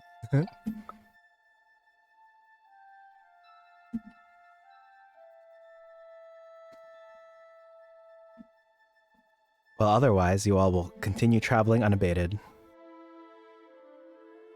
A minute will pass, 2 minutes. After 10 minutes of travel, another tremor shakes the ground. This time, the tremor causes a 10-foot square, 10-foot deep sinkhole to open beneath... Oh. I The missed wagon? Beneath the wagon. Oh, shit. I need each creature... Sorry. Whip those horses. I need each creature in the area to succeed on a DC 15 dexterity saving throw. No problem. Okay, I failed. Squeak also failed. I can't wait to see these horses get fucking killed by this earthquake.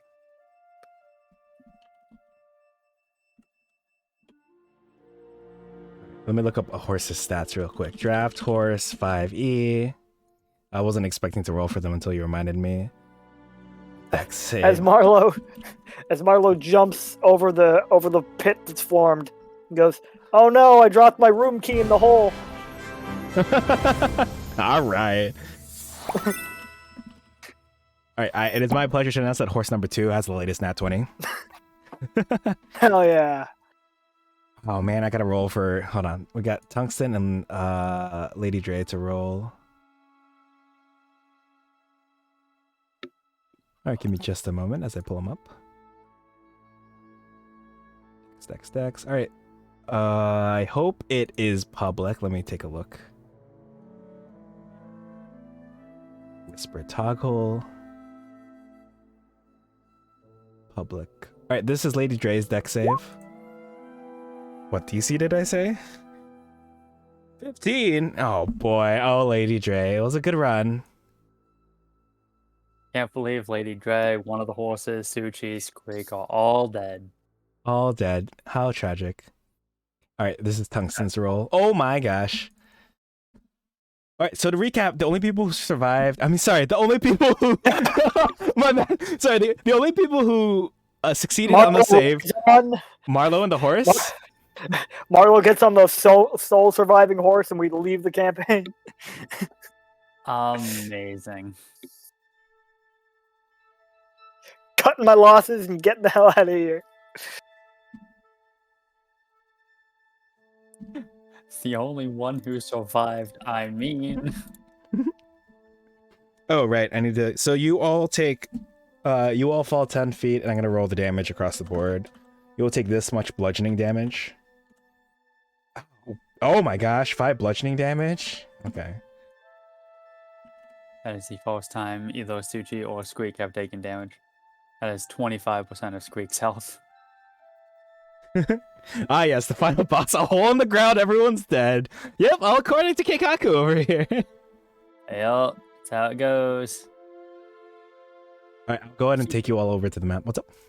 I keep getting confused about why this cafe's entire menu seems to be unavailable, and then I'm like, oh, right, it's midnight. Like, every time I'm looking at something, they're just like, this item is currently unavailable. And I'm like, why the hell? And I'm like, oh, yeah. It's not open at midnight. Unfortunately.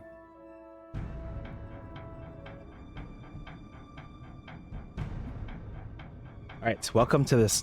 It's supposed to be 10 by 10, but for reasons, I've decided to make it larger. Yeah. 10 by 10 is, that was super great. Oh, hey, it's a different part of that map, I think. 10 by 10 is never a great combat field. 10 by 10 would actually... 10 by 10 would be this. 10 by 10 would not be big enough for a wagon. Oh, Braylif, you're muted. Presumably, we're fighting a bullet, and 10 by 10 would only be big enough for the bullet. Like, everyone else just have to be standing in its space. Yeah, I'm trying to remember to keep myself muted so that the portraits are lighting up a little more accurately, but... Yeah, I do appreciate it, though. But It takes time to... I think you're muted for that, unfortunately. God damn it. It's easy to lose track of when you are and are not muted. Yes, for the class, they're both in the same room, so make sure that doesn't. I guess I could get into the habit of raising my mic when I'm not talking, which would remind me. Maybe. You have a very bad habit of forgetting after you've raised your mic, though. Mm-hmm.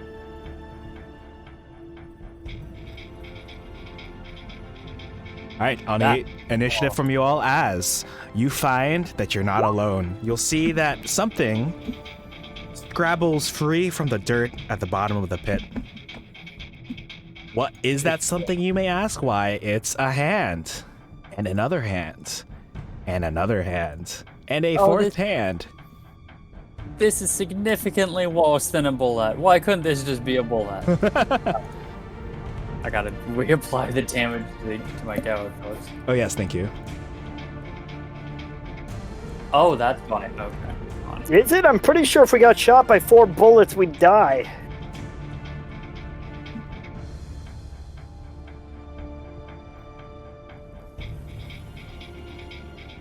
All right, give me just a sec as I have to pull up their initiatives and make sure that it is rolling publicly. You see, the joke is that bullet sounds like bullet, which means Thank you. So I've decided to remove any inspiration you may have had. oh, good. I still don't have any. Right. Actually, You're now in debt. what is the Reese? If you're here, how do you divvy out? Oh, it was the achievements, right? Or do you divvy out inspiration another way? What is it? So, Reese is also one of my DMs, and divvies out inspiration in a few different ways. One of them being if you miss, well, it's not inspiration, but if you miss against the same enemy twice in a row, if you attack them again a third time, it will, I think it's third time or third turn, you'll have advantage on the roll. I'm trying to remember the other ways that, because I know in 1D&D they have it so if you get a nat 1, you get inspiration, right? Okay. Well, until I figure out how to incorporate more inspiration, we have an 18, a 14, an 11, and a 19. Tungsten ward. Lightning. Yes. Can you do me a quick favor? Yeah. Would you mind connecting my character's tokens to their character sheets? They are currently not connected, so moving around changing the values on my health bars and whatnot doesn't affect my character sheets, so it doesn't carry over between pages. Okay. Oh yeah, I'll try my best. we took a short rest, so I got to roll on the table.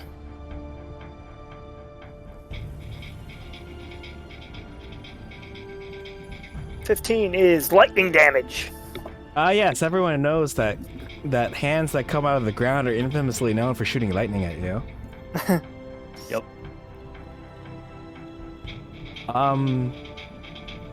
Did that do anything? Let me know if it works. While I pull up Lady Dre's initiative. If what works? I've tried adjusting the tokens right. to attach to the sheets, but I feel like it didn't work. It doesn't seem to have. Right. No. Oh, I know what the problem is. It's because the attributes are not set to... It is connected to the sheet, but it's not connected to the values. Oh, yep, that'll do it.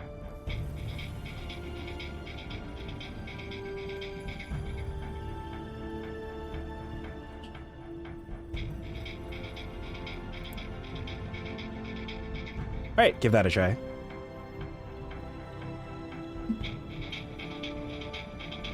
There we go. Alright. Thank you. Well, let's get down to business. Marlo, you're at the top of initiative. All your friends and your strangers have fallen down this hole. You'll see one horse up there with you, one horse down there. They are not going to be part of this combat because of reasons. What would you like to do? All right, let me get a horse in here. I think for now, Marlo will stay up here, but will use a bonus action for steady aim. A bonus action for steady aim, and will then throw the Beanslayer blade at this claw. All right, let's see the roll. Actually, I guess he would have to take 5 steps closer to be within the full range, I think. Anyway. All right, a 17 will hit. All right, let's see the damage.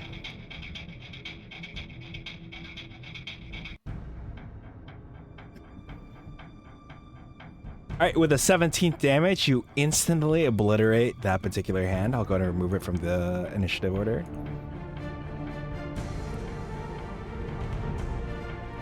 All right, anything else from you? That'll be it for me. All right, yeah, you strike it, and it kind of wriggles in place, and it kind of you know how spiders look like when they die? Yeah, it's like that. All right, next up is the claw over here. It's gonna wriggle over. Let me check its speed. All right, I'll go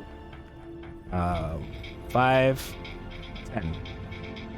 And it will attempt to attack Squeak with a claw attack. Yeah, Oh my that gosh. Oh. 5. Law's choice. All right, it'll sock you straight in the gut, I guess. Bludgeoning damage.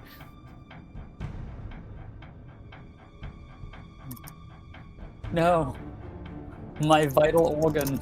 Next up, this claw over here. It's gonna go up to Lady Dre, and it'll try to attack her. The 8 will miss. Next up is the claw directly below Suchi. It'll come up here, and it will try to claw at your face with a 13 to hit. All right, Lady Dre is up.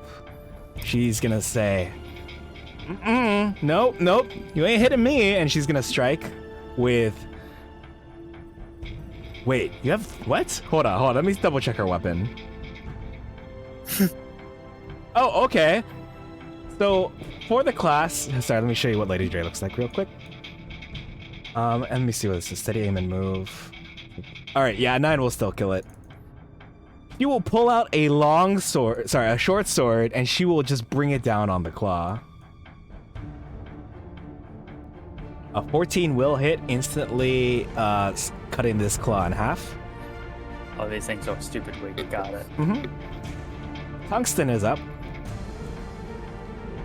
Tungsten is gonna hang back, but will cast Cure Wounds on themselves. First level.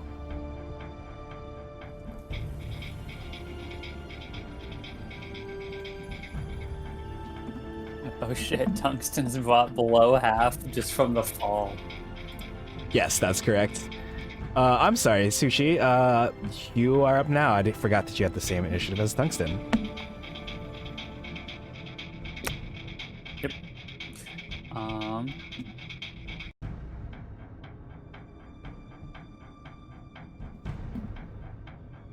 Well, oh,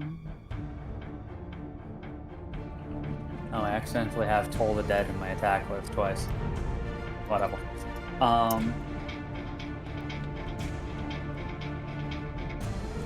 4 times technically, you know what I mean. So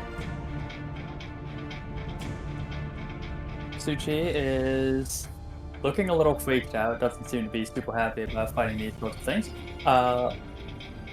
Very quickly reaches into his hat, pulls out that skull bell, very frantically just kind of blurts out, "Toll the Dead!" and then just like starts flinging the bell rapidly. Die, please die. Toll the Dead on this one in front of me. Let's see how it does. DC 15 Wisdom save. It does succeed. These guys are super wise. Oh, wow. That sucks. All right, the hand kind of like hops up out of the way. Damn. Now Squeak is going to use her only attack, Magical Sparks, on this one immediately in front of her. It is a range attack, so I guess it's at disadvantage. All right, I'll take the other roll for disadvantage.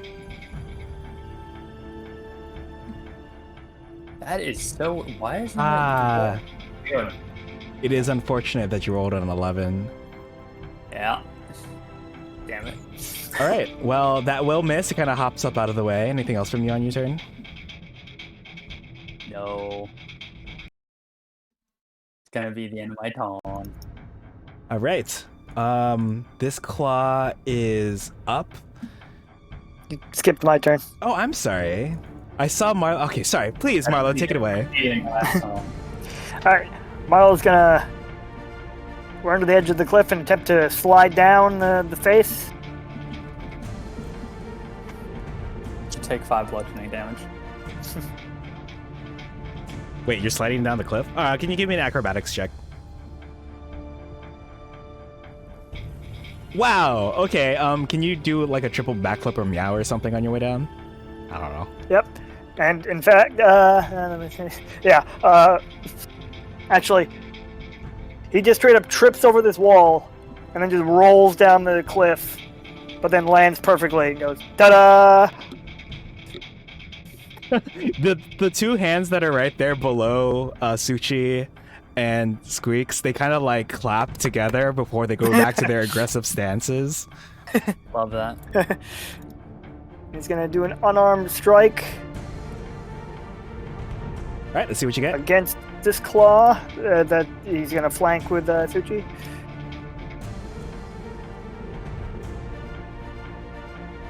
Oh my gosh, you instantly vaporize that one. It like goes Okay. poof. So he rears back his claw and he's like,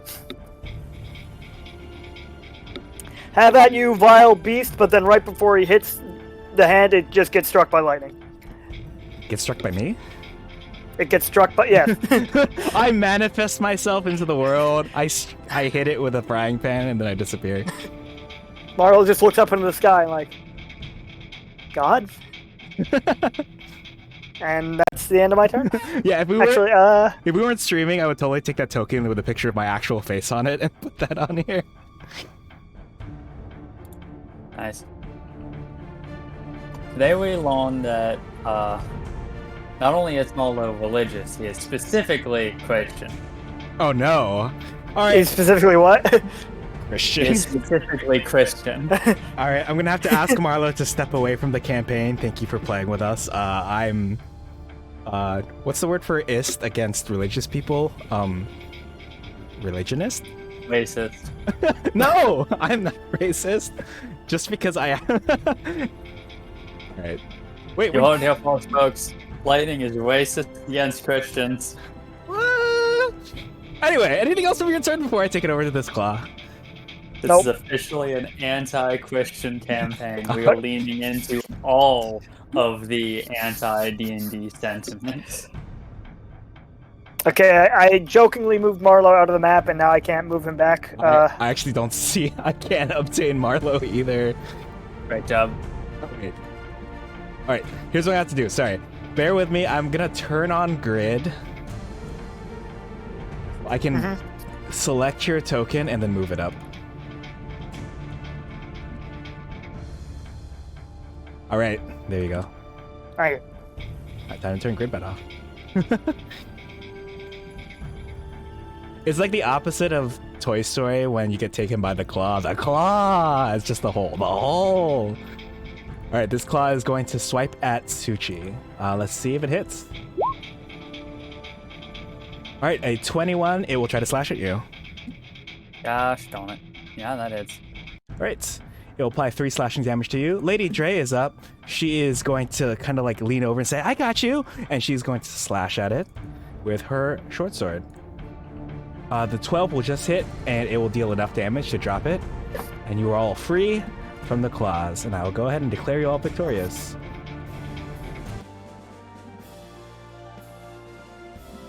I was absolutely useless in that fight.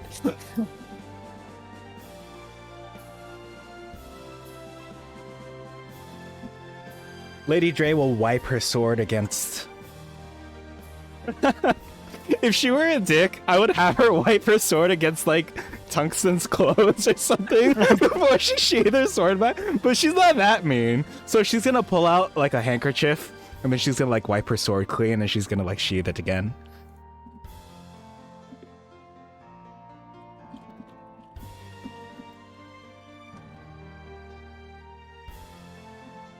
Tungsten will adjust their clothing and will say, "Oh, good job, team. You made quick work of those things. What were those things anyway?" And Tungsten will kind of pull out the notebook and kind of like scribble some things. Actually, is going to move closer to the claws and kind of like squat down. Looks Those are land hands, or lands for short. land Whenever hands, they you roll, say. they were creepy and I hate them. I've also heard them referred to as sand hands. Or All sands depends on for where you short. find them. Yeah, how'd you know? I don't believe a single word you're saying right now, Marlo. Why do I get that a lot? Tungsten will go over to Marlo and say, "Are you okay?" Yeah, I'm doing fine. Oh, Tungsten will look over at Tsuchi and say, "Oh, are you okay? I saw that you took a nasty scrape there." I will ultimately be fine. I'm pretty sure that Squeak is barely holding together. Oh. Go foot squeak, and she's kind of like glitching out like a character who is just learning in the worst way possible in a virtual reality world that they are actually just a computer program. It's at this point that this is not canonical, but Tuxedo will lead in and say, if you die in the game, you die in real life. Amazing. You'll like Tuxedo will walk away and you'll see that there's Sword Art Online merch on their bag. Like there's like a little pin. You'll see like a little like Asuna plush sticking out. I don't know. It is not out of the question for anime to be again. We are in direct connection to the Radiant Citadel. I'm sure there's some dimension where anime was invented, and it could be here. You'll see Uncle Polder take like a big like draft of his cigar and be like, "Darn weeaboos on my farm." You don't weebs, get off my lawn. Throws shuriken. Uncle Polder, where'd you get that shuriken? Where I get my shuriken, my business. And then he says something like, "Oh my gosh, I wish I had like a soundboard. I would play like a line of Genji from Overwatch right now." Oh, and Lady Dre just sheathed her sword too. Maybe she's a weeb. Well, it is unfortunate now that Lady Dre's wagon is trapped within the sinkhole. Lady Dre will put her hand on her waist, like, you know, like on her hips, like her hands on her hips, and she'll say, I think I'll need to figure out a way to get this wagon unstuck. I've got some rope in the back that might be useful. Tungsten, help me out with this? Y'all should check on Kiana. You should just don't worry about us here.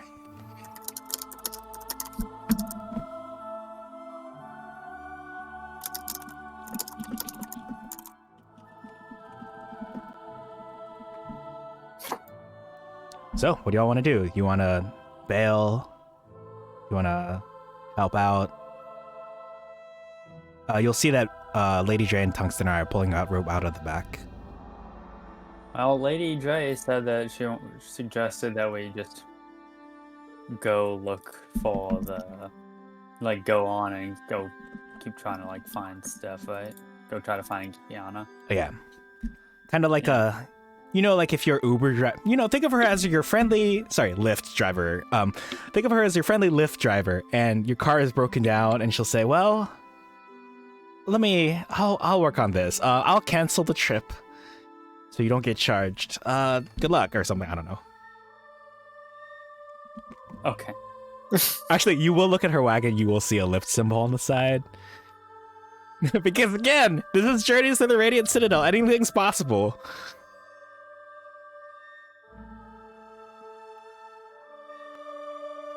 Lady Dre is trapped in the gig economy.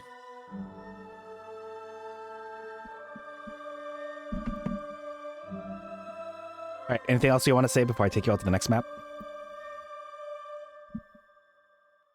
I think I'm good. Okay. Oh no. I think we could. My headset just gave me the low battery sound. Oh boy. Uh-oh. Poop. All right, we'll see how long that lasts. We should have charged it more. All right. I'll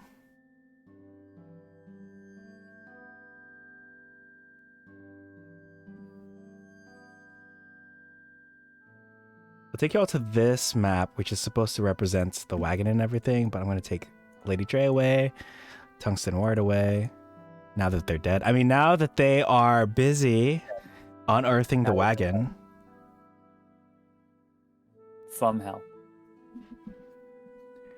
Let's see. So. Testing something. Yeah, there we go. Oh, right, because these are the old tokens that aren't connected. All right. Correct. So. Yeah, it worked. My poor blorbos beat to shit. Oh. That's weird. So. Oh, that's interesting. Uh-huh. Hold on. I just need to test this one more time. Cool. That's what I thought. I think while Sushi was at 27 health and Squeak was at 15 health, you had those values in there, Right. and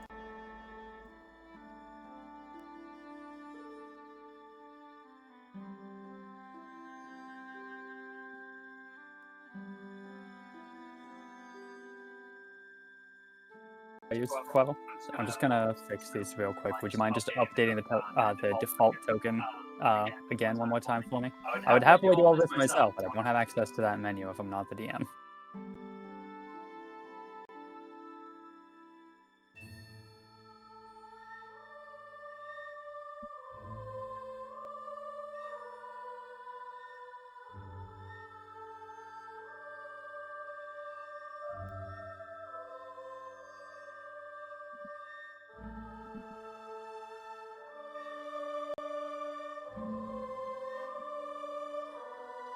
Oh.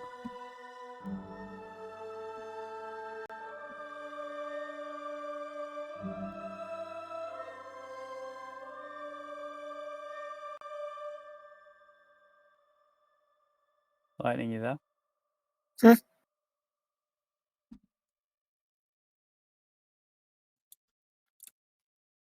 Uh-oh, guys, I think Lightning's Sorry. that might have just died. No. It didn't die. I just tried to switch it up. Okay. All right. So it hasn't died yet. Ugh, I hate doing this on stream. Sorry, what was the last thing you said after? So I know you said that the health was like the old values. Yeah, so I think you hit update default token after I had the like lower values in there. So any new token is just going to be placed with that lowered value Mhm. as opposed to like their actual default health. Mhm. So I have it back to full health. If you could just open up their token menus and hit like update default token again. Okay. It should be that should be good to like get them to their base state, and then I could just have everything. I can make sure that everything is set up, is synced up properly after All right. that. I've hit it for both. Perfect. All right. Music going okay for you all? Yep. Okay. Amazing. So you come across a cooperative of, it looks like, let me see how many. You find the surrounding fields overgrown and the plants rotting. As you approach the nearest farm, as you have come across a set of farms, you'll see that crows will flit between perches on the fences, but there are no signs of people. You'll see that nearly all the houses have been sloppily painted with a large and muddy red X. The interiors of these farmhouses are not something I should be revealing to you just yet. Sorry. Yeah, so nearly all the houses have been sloppily painted with a large and muddy red X. What would y'all like to do now that you've arrived here?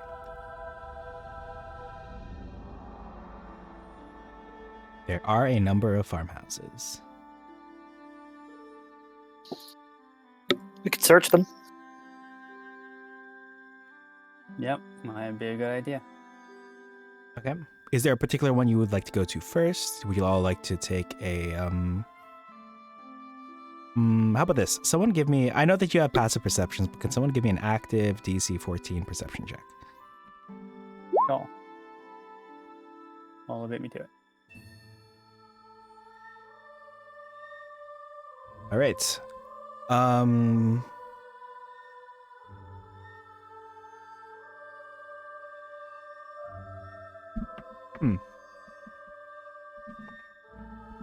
Grelif, can I ask you to have Marlo roll me 2d4s? Hell yeah.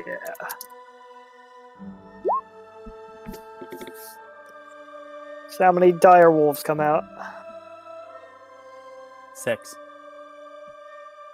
So the first house that you all examine, you'll see that the windows are shattered. The shards of glass are spattered. Spattered? Huh. It says here spattered. Spattered with dried blood. I guess that's a word. The second house that you check, you'll see that clothing and belongings are strewn everywhere, all covered in crimson mud.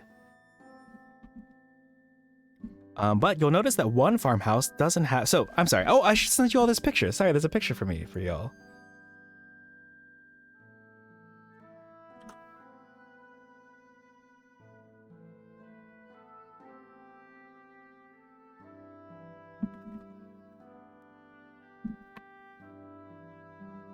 Mm-hmm. Give me just a moment.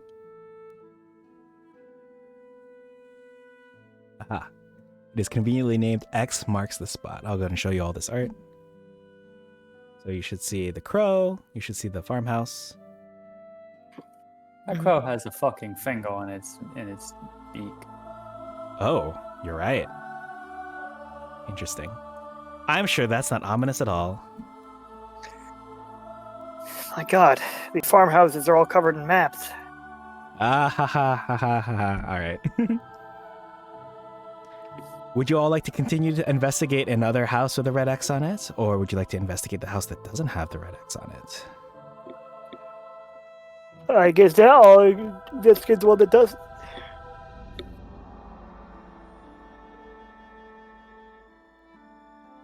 Oh. I guess I'll, in the interest of convenience, I guess I'll follow Molo. Okay. So you'll see that there's a farmhouse near the center of the steading that's, it seems to be differently shaped from the other ones. It appears abandoned like the smaller houses around it, but no X marks it. Farming implements lie abandoned in the mud, and wild plants have grown up to the house's faded wooden porch. The crops in the surrounding field appear sickly. It's at this point that I will go ahead, double check the map that I'm going to be taking you to all, and then taking you over. Okay. All right, these tokens. Sorry, let me delete these tokens here and replace it with fresh ones.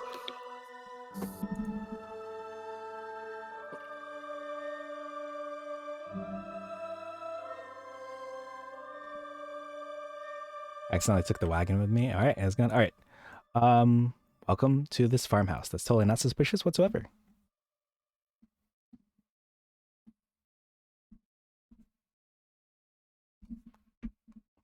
You are currently in the house's yard. You'll see a lot of muddy red clay, several rusty shovels and rakes lying scattered about.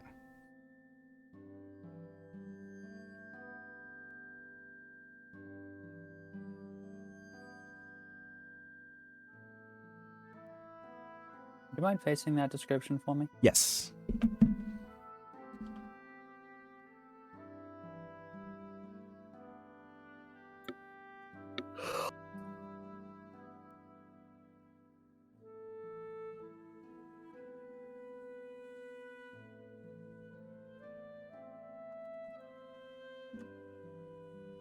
There you go. Thank you. Mm-hmm.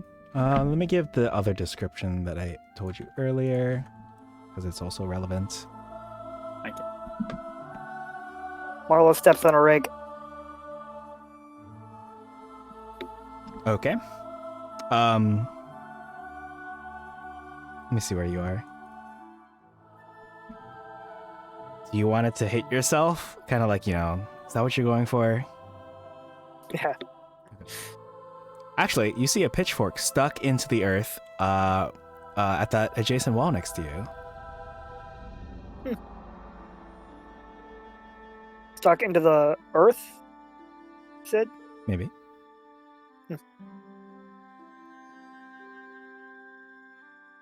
Can't help but feel compelled to try and pull it out for some reason.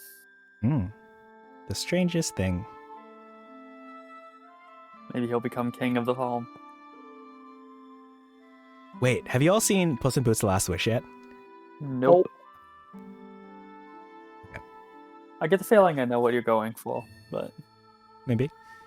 because I've seen many clips. Oh, yeah, you know the clip I'm talking about then. Probably.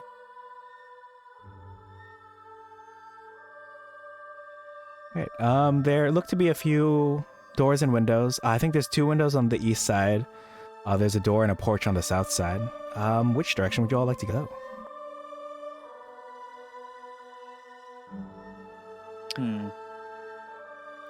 Might as well go to this is the porch and a door, you said? That's correct, yes. Might as well go that way. By the way, am I able to procure the pitchfork? Oh, now that you've come closer, you'll see that the pitchfork is stuck through the severed hand of a young woman. Ah, It is another fucked. land hand. Another sand. Oh, well, at least someone got to this one before we did. Now that you're on the south side of the house, you'll see that a large wooden porch wraps around the front and one side of the farmhouse. Closed curtains shroud the windows, but doors to the interior are unlocked and ajar. Sorry, let me reveal a little bit more then.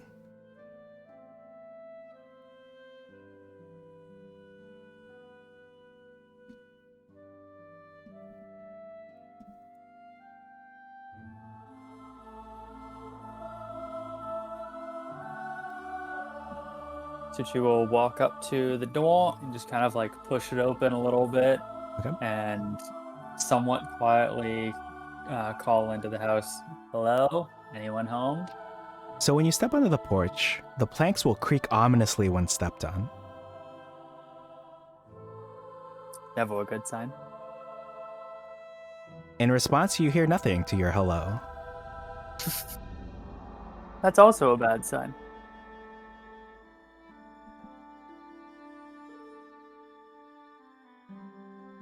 Well, might as well go in. Let me swap out this music. Let me know if it's I don't like hearing that.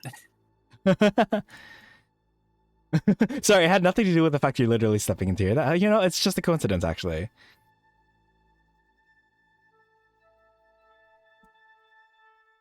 I step in. Okay, hold on. I gotta Google something real quick.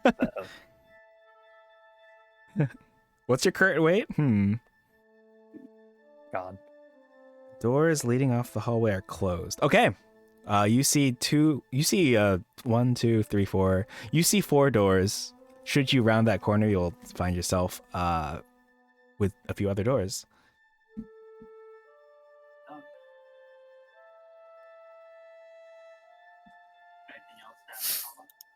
Oh, sorry, what was that? I think you're muted. Okay, yeah. I unmuted myself, and then when I went to talk, I just instinctually muted myself again. God damn it. Is there anything else down this hallway? I don't think there's anything else in the hallway. Oh, okay. This is the wall right here? Neat. Yeah, sorry. Let me reveal a little bit more. That is a wall. Okay.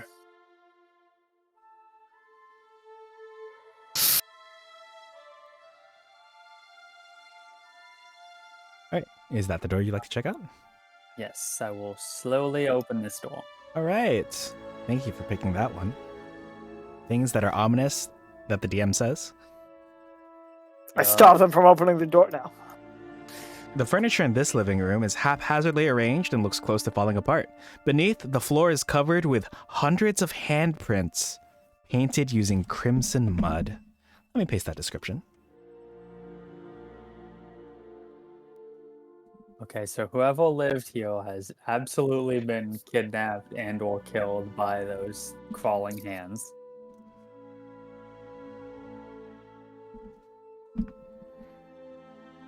Given time, I'll probably be able to think of a worse fate, but in the meantime, those things are incredibly creepy. So, this is probably the worst way that a person could possibly ever die. How many do you think it would take to carry someone away?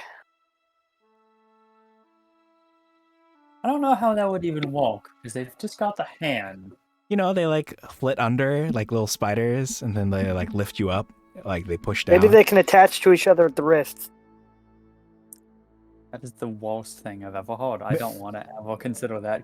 Maybe they can be like wings, like, like 2 of the hands. When you can make a bird with your hands, like they come together and then they can fly. Yeah. God, I wish I were a player in here. All right, that room has been checked out. What else would you like to check out? Oh, there's nothing to investigate now. Okay. Oh, I'm sorry. I appreciate that level of candor. No, wait, no. Nope, that one doesn't exist. Okay. Is there anything worth looking at in there? I think. Oh wait, one of you has at least a 14 passive perception, right? That'd be me. I also do. Oh my god! Sorry, I just clicked to our channel. That's disturbing. Should I show the class? That's a creature from that one game that Bailiff was talking about running for us. What in the Yeah. world? Look at this. I'm sorry. I should have warned people beforehand. It kind of disturbs me. It's a putter patter. The finger peed. Nope. Just give them double health, fly speed, and half the number they put you to put in the counter. Upgrades, people, upgrades. Okay. All right. So if you all see flying hands, you'll know how the stat block was modified. But with your passive perception, you'll notice a break in the pattern of the hands under a chair. Oh, interesting. Which chair is it? This one. I'll say that one over there on the left. I will go over here and tip over the chair slowly and carefully, bracing for the 8 billion hands that I'm expecting. Don't worry, there's not 8 billion, there's 16 billion. Oh, sorry, 4 billion, because I'm supposed to halve the number. Dear God, no. All They right. can fly now. So you'll see a muddy depiction of two children. One is reaching for the other, who is being dragged into the water by large hands. Scrapes in the muddy image form the name Cully. Well, Oh, what's going on? well, this is not a great sign for the investigation. Would you mind posting that? Yes, I'll paste it. description? Let's see.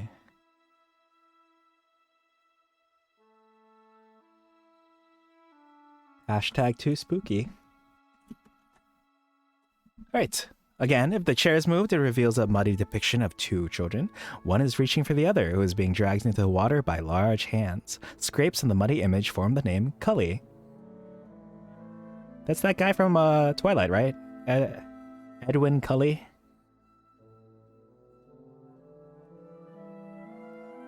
Yeah, that's the name. I appreciate that. It's okay. It wasn't a very good joke. All right, that's it for this room. Thank you for humoring me. Anytime. Okay, so I guess this is how it would work. Oh, right. We're all trying to figure out how they would carry the body away. Oh no, it's just you got to get them near the water and you get sucked under. All right, what room? Okay, so it seems like the crawling hands are in some way tied to Cully, possibly trying to drag him to a watery grave.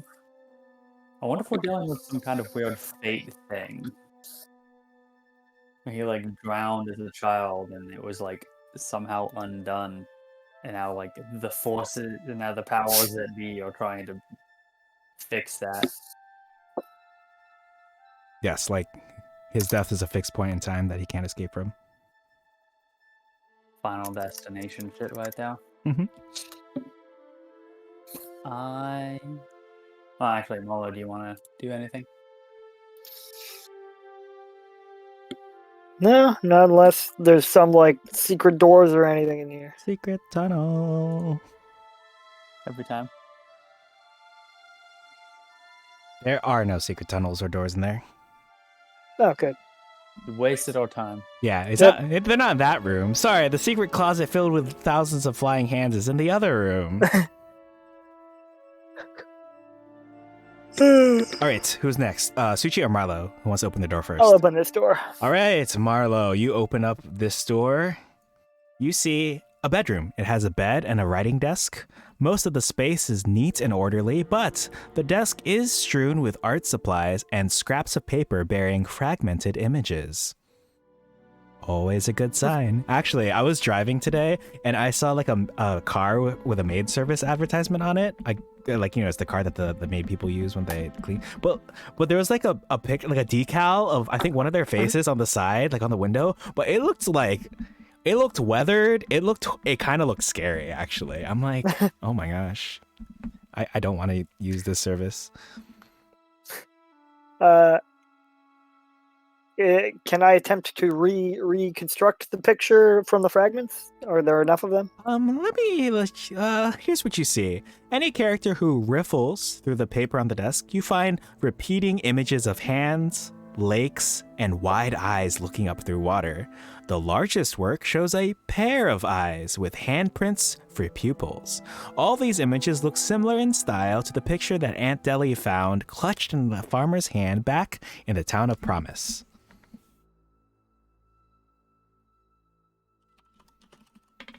Amazing. Also, Can I get the description pasted for that? yes. Just adding these things to my notes. You also see a small chest against the wall. I do want to just say that I've been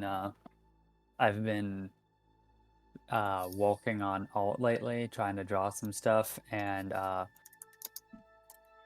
fair amount of what I've been trying to draw has actually been some horror stuff, and that sounds like some metal shit that I would try to draw. Yeah, I wish I had more pictures of this. All right, anything else y'all want to do in this room? You said there was a small chest, right? There is a small chest, yes, it's against the wall. I would like to open that. All right, it is unlocked. It holds work clothes sized for a woman. But if you'd like to search the chest more thoroughly, I'll need a DC 12 investigation check. Oh, wait. All right, congratulations. You find a pair of overalls with a pocket containing 13 rings, plain rings, wedding bands, and formal jewelry sized for men and women.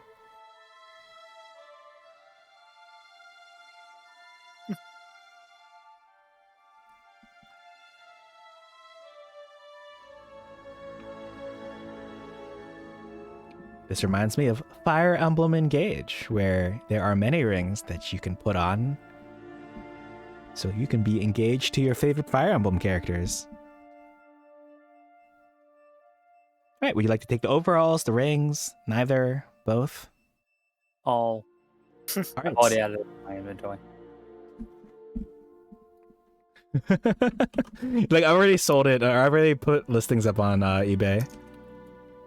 It's already up there, man. It's no going back. All right, so that's pretty much it for this room.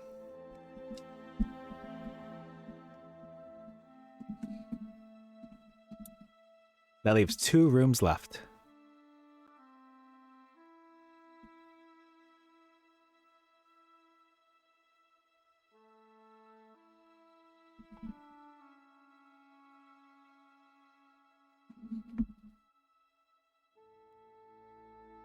Well, my turn, I guess.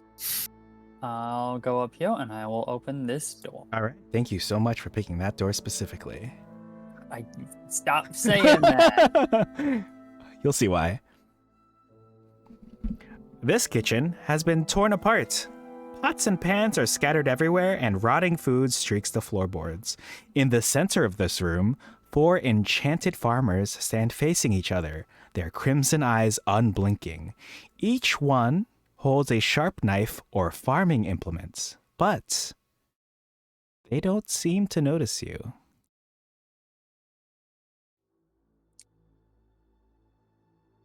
I close the door quietly again.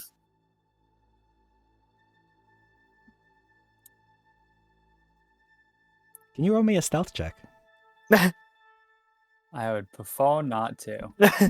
For those in the class who are perhaps new to D&D, I am asking the player to roll some dice to see if they can successfully close this door without being noticed. And with this 19, it's a high enough roll that looks like nothing bad happens this time. Yay! Yay! Yay. All right. Although there's 4 more of those mind-controlled farmers in this next room. We can probably take them if we get the jump on them, but we should also still be trying to make sure that we take them alive. You have hope on you. Nope, I couldn't afford any in character creation. What does that mean? What does that mean? No, I don't have any rope. Damn, neither do I. I mean, we could just knock them out. Wait, what kind of? But you're a Not magician. really. Can't you just like? Isn't rope part of the set? Sorry, I'm not there. I'm not a player. Yeah, They're you should pretty- have rope. To put you 10 foot, I have a Scholars pack. It didn't come with rope, sorry. Damn. All right. Well, We no rope. could. Just knocking them out is a pretty temporary solution to a permanent problem. I mean, yeah. We could tie them up. Tie one up with the overalls. Tie one up with the bed sheets. Wait. I've got it. Humor me this. You have 13 rings. If you just put a ring on them, they'll just be bound by the conventions of marriage. We can lock one of them in the chest. I don't think We can they're lock the small enough. We can lock the DM in the chest. No, I'm not small enough to fit in there. We can pin them in place with the pitchfork. Well, you'll have to take the hand off of that pitchfork first. Nah. But yeah, it'll be like a cartoon. We throw the pitchfork and rakes at them, and they all just like impale them in an outline that pins them to the wall. Perfect. I am Mhm. going to temporarily Mhm. go over to this door. Okay. I'm gonna open this door, see what happens. And You see a long plain table, a wooden sideboard, and several chairs that lie shattered on the floor. The debris is streaked with crimson stains. okay, so a fight definitely happened in here. Do I notice anything else in the room? You hear scratching coming from under the table. Uh-oh. Maybe it's a cat. Yeah, maybe. Okay, I'll crouch down to look under the table to see if it's just a cat. All right. Well, now that you've crouched down and look under the table, I'm gonna say we'll be right back after these lack of messages. Just gonna call a quick break. We'll be back very soon. I'm also gonna fix my sound situation, so we'll be right back. Yeah.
It's settings that we're back, but it's settings that I'll need to fix because I have my different headset now. All right, welcome back. Let's see. Yeah, no 50 feet of hempen rope because I assume it's because Marlo is because you're like a class or what are you? Why is it that you don't have a rope?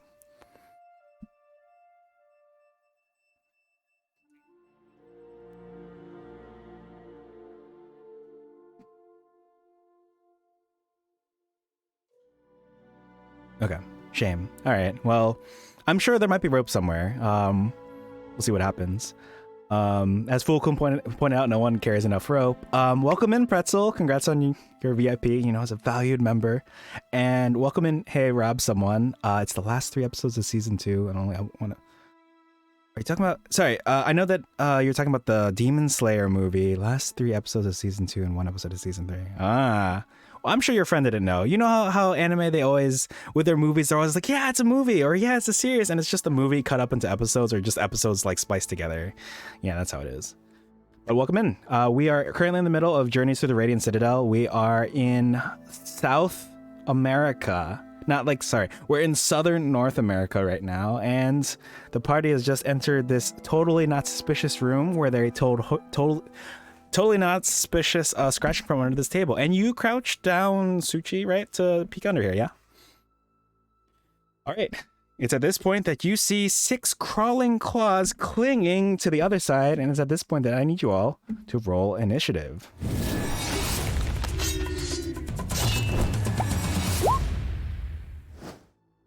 Who doesn't carry a ton of rope? Rope is best, girl. I'm a fan of rope myself.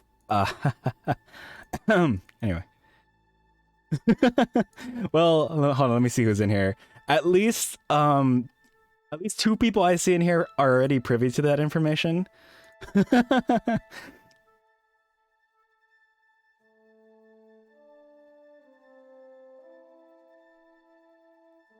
Uh-oh. Well, that reminds me. Let's get the music going for oh no. Oh, I'm sorry.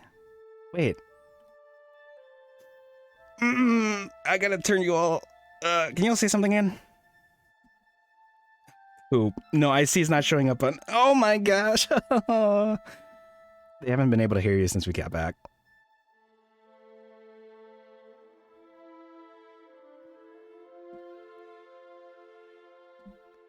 Yeah, I think. Let me figure this out. Ugh.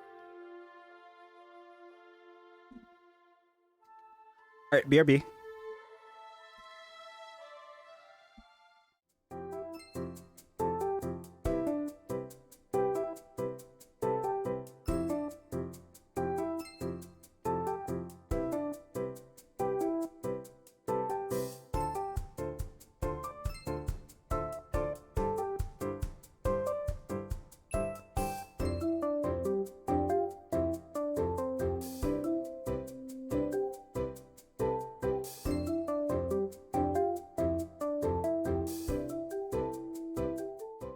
Can y'all say something in? Ah, poop.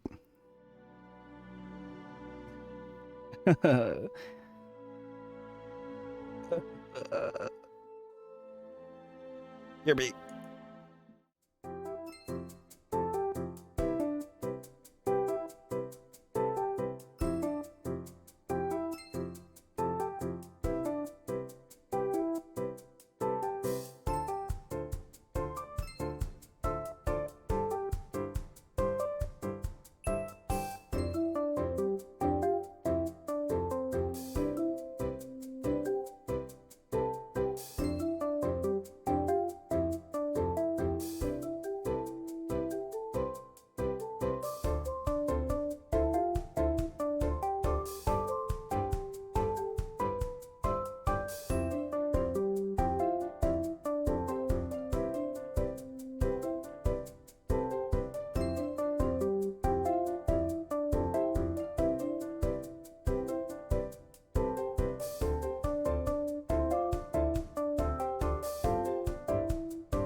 Say something again.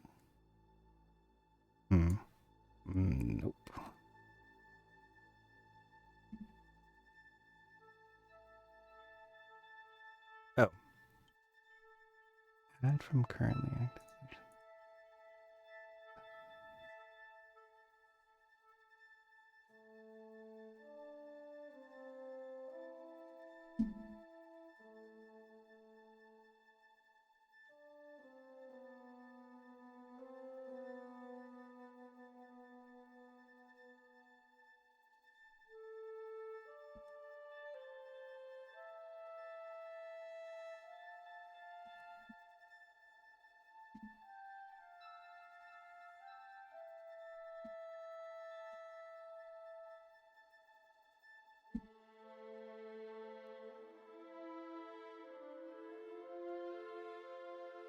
All right, say something again.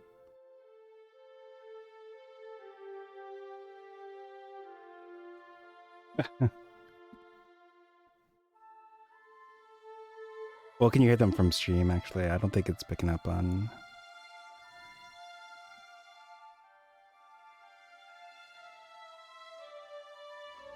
All right, I know what to do. How about now? Sorry, I need you all to say something. To each other? Test, test, test, test, test, test, test. Test, test, test. All right. Can you hear yourselves on stream? Yes. All right. As can we.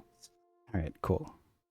All right, for the record, this is the first time this has happened. This is episode 4 of Journeys Through the Radiant Citadel. We've done 5 episodes of Dungeon of the Mad Mage. It just happened because I switched headsets and it just messed up. So I have audio split. What I had to do to fix this is it's a temporary fix, but I had to go back to my non-split audio. So anything on my desktop you can hear from now on. So if I look up something in a suspicious other tab right now, you'll be able to hear that. So let's get back into it. Let me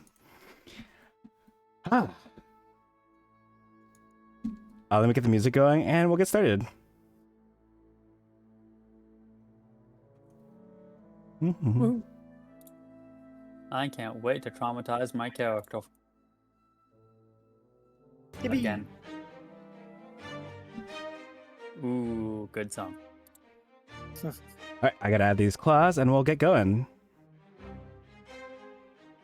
Ah, shit. Starting in melee combat with one of them again. Oh, this music just got even cooler. Thanks. All right, let's get these initiatives for them going. One, I do miss the Foundry being able to roll everyone's initiatives at once.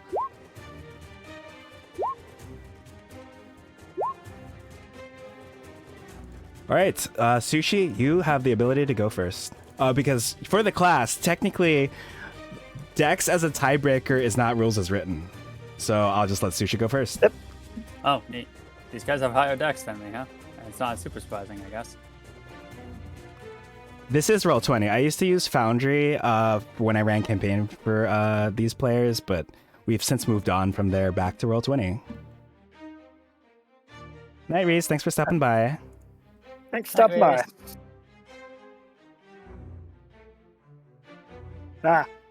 Roll20 turned light mode on. Weird.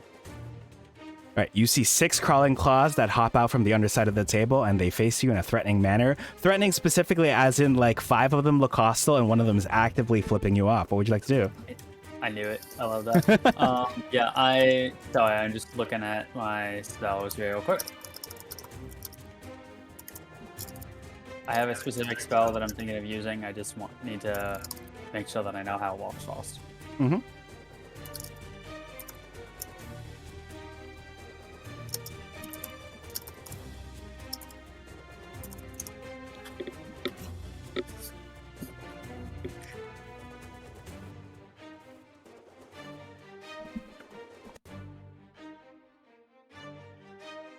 A 10-foot radius sphere originating from this space would Mhm. hit all 6 of them, I believe, correct? Right now, yes. Based Cool. on how we treat radiuses. I'm gonna cast Shadow. Ah, yes. Send The it right there. classic spell of Shatter. All right, let me roll these deck saves. I'm gonna go from top left to bottom right in order. 1, 2, 3, 4, 5, and 6. We have a nat 20 over here from one of them. Damn. But that's okay because they're all actually instantly obliterated by this shatter. They have like 4 health. At which point I'll go out and pull up the triumphant music. Woo! Well, at the spell slot, Suchi just kind of looks under the table, sees all 6 of these hostile crawling hands, starts freaking out, and just kind of frantically waves his wand off in the other corner of the room, and then there's just like a massively loud thunder clap, and just all 6 of them like explode, generally in the direction of Suchi. I love the tension built of the BRB. Like, next time on Radiant Citadel, will they be able to vine boom? Will they survive? Oh, looks like they've already survived. That being said, that shatter would probably alert the guys in the next room. It very specifically creates a very loud noise, so I'd say yeah. All right, let me resume the exploration music. I also have to tell my friend Quinn, thanks for stopping by. It is a shame that you showed up right when we're having the audio difficulties, but as they always say, you're not an NVTuber unless you're having audio difficulties, so... Yeah, thanks for having me, Lightning. That's never gonna get old. Nope. Never. Right, so again, this kitchen is the other room. You see a long plain table, a wooden sideboard, and several chairs lying shattered on the floor. The debris was streaked with crimson stains. Looks like this room is available for checking out. And for those at home, I too am available for checking out. D&D streams on Twitch can be a dating app if you're dedicated enough to the day. I am going to investigate the room. Suchi's gonna look around. He is looking very, very skeeved out by the many crawling hands. And he's just gonna ignore the fact that he created an incredibly loud noise in a room right next to 4 hostile possessed farmer. Could you give me a DC 16 investigation check? Sure. No, I cannot. All right, that is unfortunate. You look over, you think you see the brief glimpse of a hand flicking you off. You look again, and it is not there. It's just Mola. It's like Marlo specifically has severed his hand because he can reattach it, has put the hand there to spite you, and quickly like shoves it back onto his arm in the span that you look at it. I cast Fireball centered on his hand. You want me to try to look around? Might as well. All right, DC 16 investigation check. Nope. Welp. Damn, I can't believe we're just barely missing all of the individual 50-foot sections of hempen rope that are just like flopped up perfectly behind a chair. Do you have does Squeak have stats by any chance? Yes, she does. I'll allow Squeak to also give a look. You know, it's like, if you want something done right, do it yourself. Although I found out recently that someone says, if you want something done right, get someone else to do it. And it's my favorite quote from Fire Emblem Three Houses so far. Nice. Well, that's unfortunate. It reminds me of the times when like Joe and Captain Ann would fail an insight check, but Dr. Rock would pass. Yeah, that's always fun. Dr. Rock being a gorilla, for those unaware. Squeak walks in and she's like, "Okay, boys, let me show you how it's done," and then she just completely fucking misses everything. Let me show think how it's it's safe to done. say- Steps on that rake that you stepped on before, and like clocks in the face. But go ahead. Exactly. Yep, I think we found everything there is to find in this room. Yep, guess so. Suddenly, it would be great if Proclaimer Warren showed up. It's like, hey, I heard y'all needed some help. Let me. But hey, what's that? What's that 100 feet of hemp and rope doing there? Wow, how convenient. Glad you guys managed to find that. Well, only one room left. What are we gonna do about that one now? I mean, knocking them out would at least buy us a couple hours. Suppose. Or possibly just one. Yeah. It's just as likely to be 1 hour as 4. Yeah. Well, might as well give it a shot. Oh, right. Sorry, I didn't see that there's a door right here. Let me just put this door right there. All right. Would you like to open this door? Yeah. I'm gonna stand on top of the table real quick. Go ahead. Just so that Suchi has line of sight into the room. So you open the door and you see 4 enchanted farmers, again, standing facing each other, their crimson eyes unblinking. Each of them is holding a sharp knife or farming implement. They have not moved from their original position. All right. If I were to attack one right now, would I have advantage because they don't see me? You would have advantage on the ones facing away from you, so the 2 closest to you. The other 2, I'm going to say, are technically facing you. Yeah, that's fair. But they're also like not acknowledging us. That's correct. All right. If I step here, will they notice me? They do not change their position. Gonna clonk this one on the back of the head. I knew it. Do I still roll the damage or? Yeah, you can go ahead and roll the damage. Alright, that's 24 for non-lethal damage. You snap their neck and cut them in half non-lethally. Yep.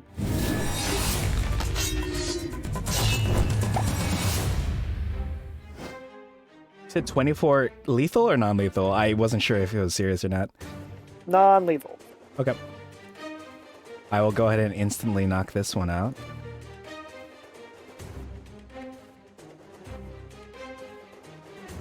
But I will add initiative for the other 3.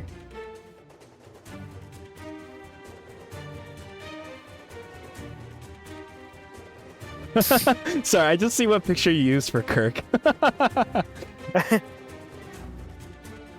Incredible. I can't see that. Hey Molo, you should get out of the amazing. Molo, you should get out of that room. All right, Marlo, you're up. All right, my turn. Well, in that case,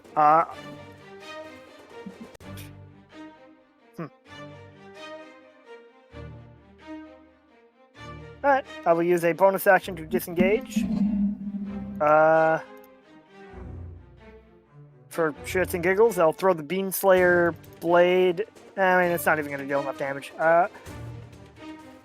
I will hold my action here to attack someone who goes through the door. Okay. Who comes in anyway. Then Sushi, I'll turn it over to you and Squeak. That choice is a little unfortunate for me, but oh well. What? So I am going to target. I'm just gonna hit the wall, this door over here. Okay. So everyone within 5, 10, 15, 20, which I guess is still including Molo, needs to roll to not fall asleep. Does it go around walls? I don't know. don't think it does. Oh no, they don't have to roll. It's based on health. Oh, right. Cool. So the two in the back will fall asleep. Still just the two in the back. See, I wish you'd attacked the other one. What? Sorry, was that? I said I would. This is why I was hoping that you would have like attacked one of them. There would have been fewer hit points to drain with sleep. Huh? How? Because it affects the current health point. Oh, I see. Yeah, okay. That's the information you gave me, silly. Well, well then I guess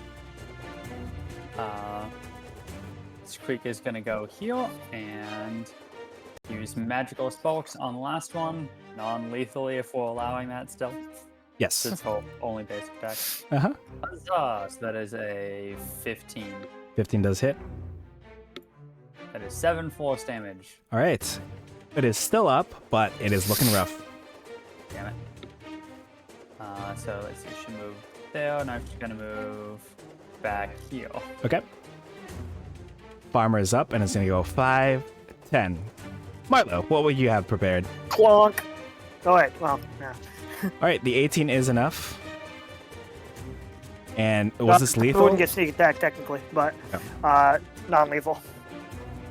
Whoa. All right, and Non-lethal lightning damage. Yeah. over as soon as it started, yet another combat. Y'all are blazing through this. So two of them are going to wake up after 1 minute instead of an hour. Right. Yeah, but we've established that you can just go over and punch them in the face. Yep. Would you like to go over and punch the unconscious people in the face? Sure. All right, then I will go ahead and knock them out for 1 to 4 hours. See, Marlo accidentally drags his feet a little too hard across the carpet, and when he goes down to punch one, the static electricity chains between the two of them is instantly. How do you know there's carpet here? Because it would be funnier if there was. There probably isn't. It doesn't seem like a house that would afford one, but. All right, all 4 farmers are knocked out. You're once again in the kitchen, which has been torn apart.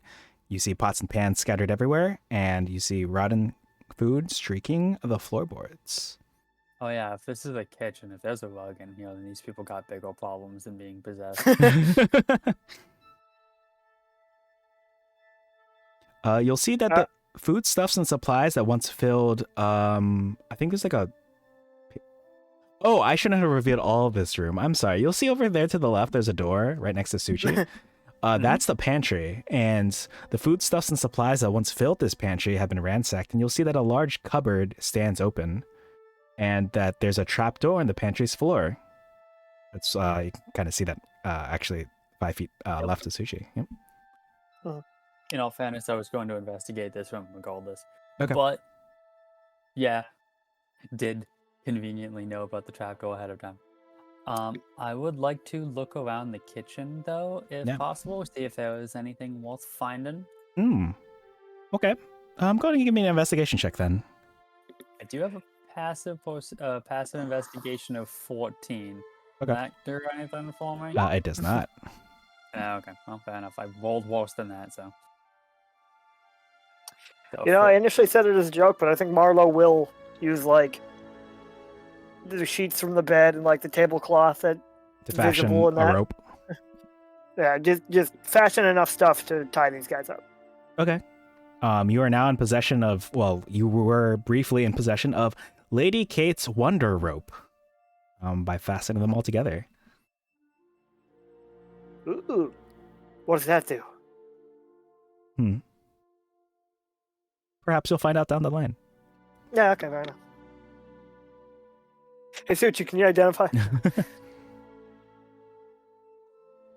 I mean, I could if you gave me 10 minutes. We got all the time in the world now. You hear faint singing coming from below. Hey, quiet down there. Just like kick the trapdoor. I'm trying to concentrate on the identify ritual. So I can identify my teammates' rope made out of stolen bed sheets. Oh, are you spending the 10 then? Probably not right now. Okay. Like, is it a legitimate thing that is Wolf wasting the 10 minutes on? Perhaps not. Didn't think so. Well, I guess there is still more to explore. So I didn't find anything in the kitchen. So I guess it's time to explore this other doorway. Just carefully step over the tied up, sleeping, mind-controlled villager, and I attempt to open the door into what I am not supposed to know is the pantry. All right. Well, you'll see shelves bearing. Wait, no, that's later. Yeah, you see a pantry again. A large cupboard stands open. It looks very empty in here. It's just the door, the trap door, and the floor. All right. Although there's a trap door in this pantry, I apparently could hear faint singing from it a moment ago. Probably worth investigating. Mm-hmm. Oh, do you want me to go first? No, not necessarily.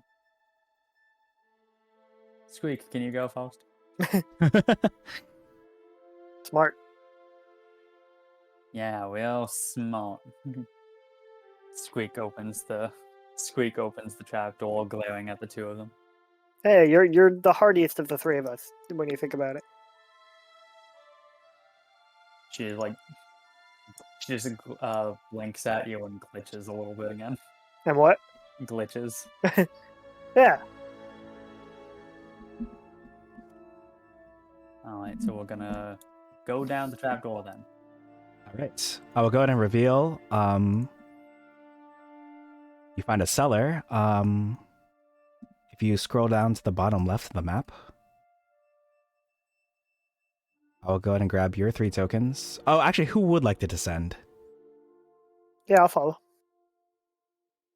All right, go ahead and move your tokens over that way. I'll go ahead and adjust the camera. Oh. I didn't even notice the entire bottom half of this map. Good.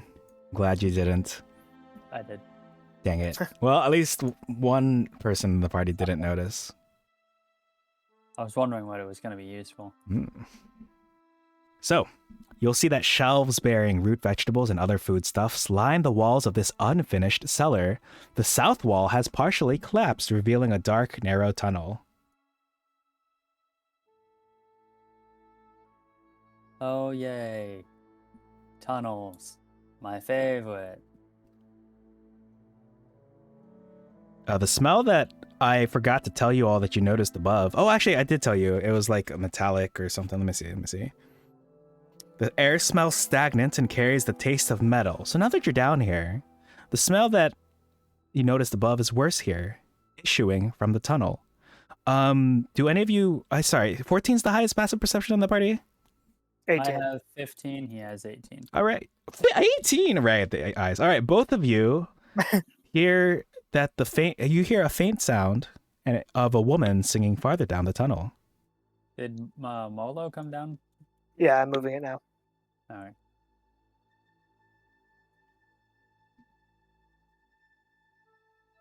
Well, no one lives forever.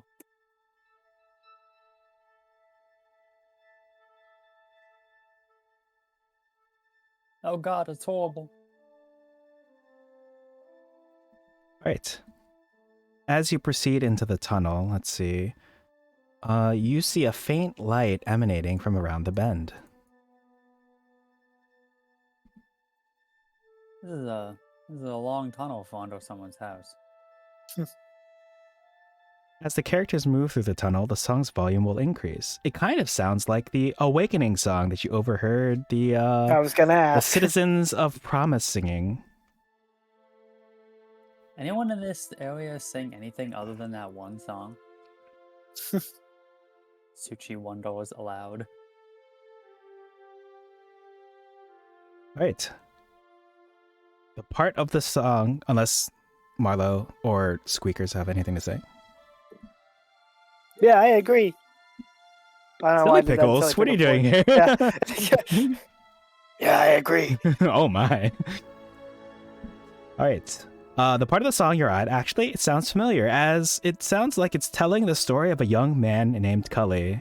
But rather than its usual content, where the boy dies by drowning, you hear that this song sounds like it's been sloppily rewritten to feature Cully being saved by his closest and dearest friend. That doesn't bode well. He was dragged into the ocean by the hands, and then he lived.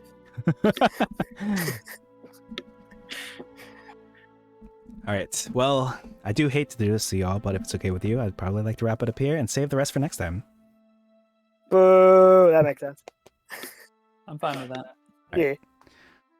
Well, thank you all for... Our audience has all dwindled away anyway. So. Well, thank you all for joining. We will be back Wednesday for Dungeon of the Mad Mage, where I will be a player and Coffee Lich here will be the DM. That will be around 10:30 Eastern. And if you want more Journeys to the Radiant Citadel to see what happens to this party here as they round this bend, nothing bad will happen at all. You know, they're gonna find Kiana and they're going to like link arms and skip down the road. Yeah, everything will be fine, but that's next Friday at around 10 Eastern, right here. Is that before or after we kill our undead friend again? I can neither confirm nor deny those allegations. Nothing bad ever happens in D&D. Nothing bad at all. And then for those of you who want to join me for my non-D&D content, I should be streaming Fire Emblem 3 Houses sometime in the near future. It'll either be tomorrow, Sunday, or Tuesday. But yeah, anything else from you all? Let me go ahead and put the under overlay back. Let me stop this music.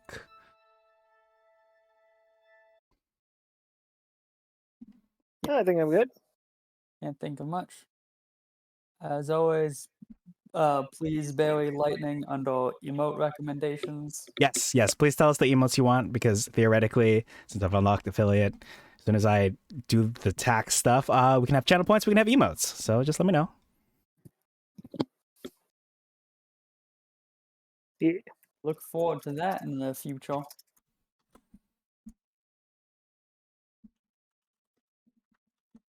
You guys can start subbing and posting the emotes and servers and streams of people who have no idea what they are. But then we'll be curious and find out. Here's open.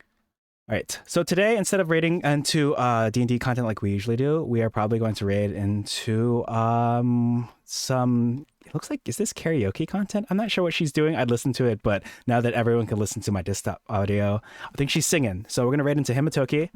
See y'all next time. Again, Wednesday for D&D at like 10:30 Eastern, and then I'll be streaming Fire Emblem 3 Houses before that. Yeah, see y'all next time. Bye. See you later. Bye.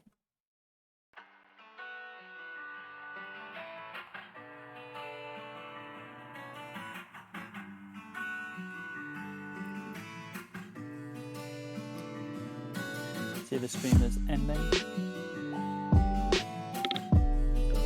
So it should be good to talk now, right? Man, that sucked about the audio.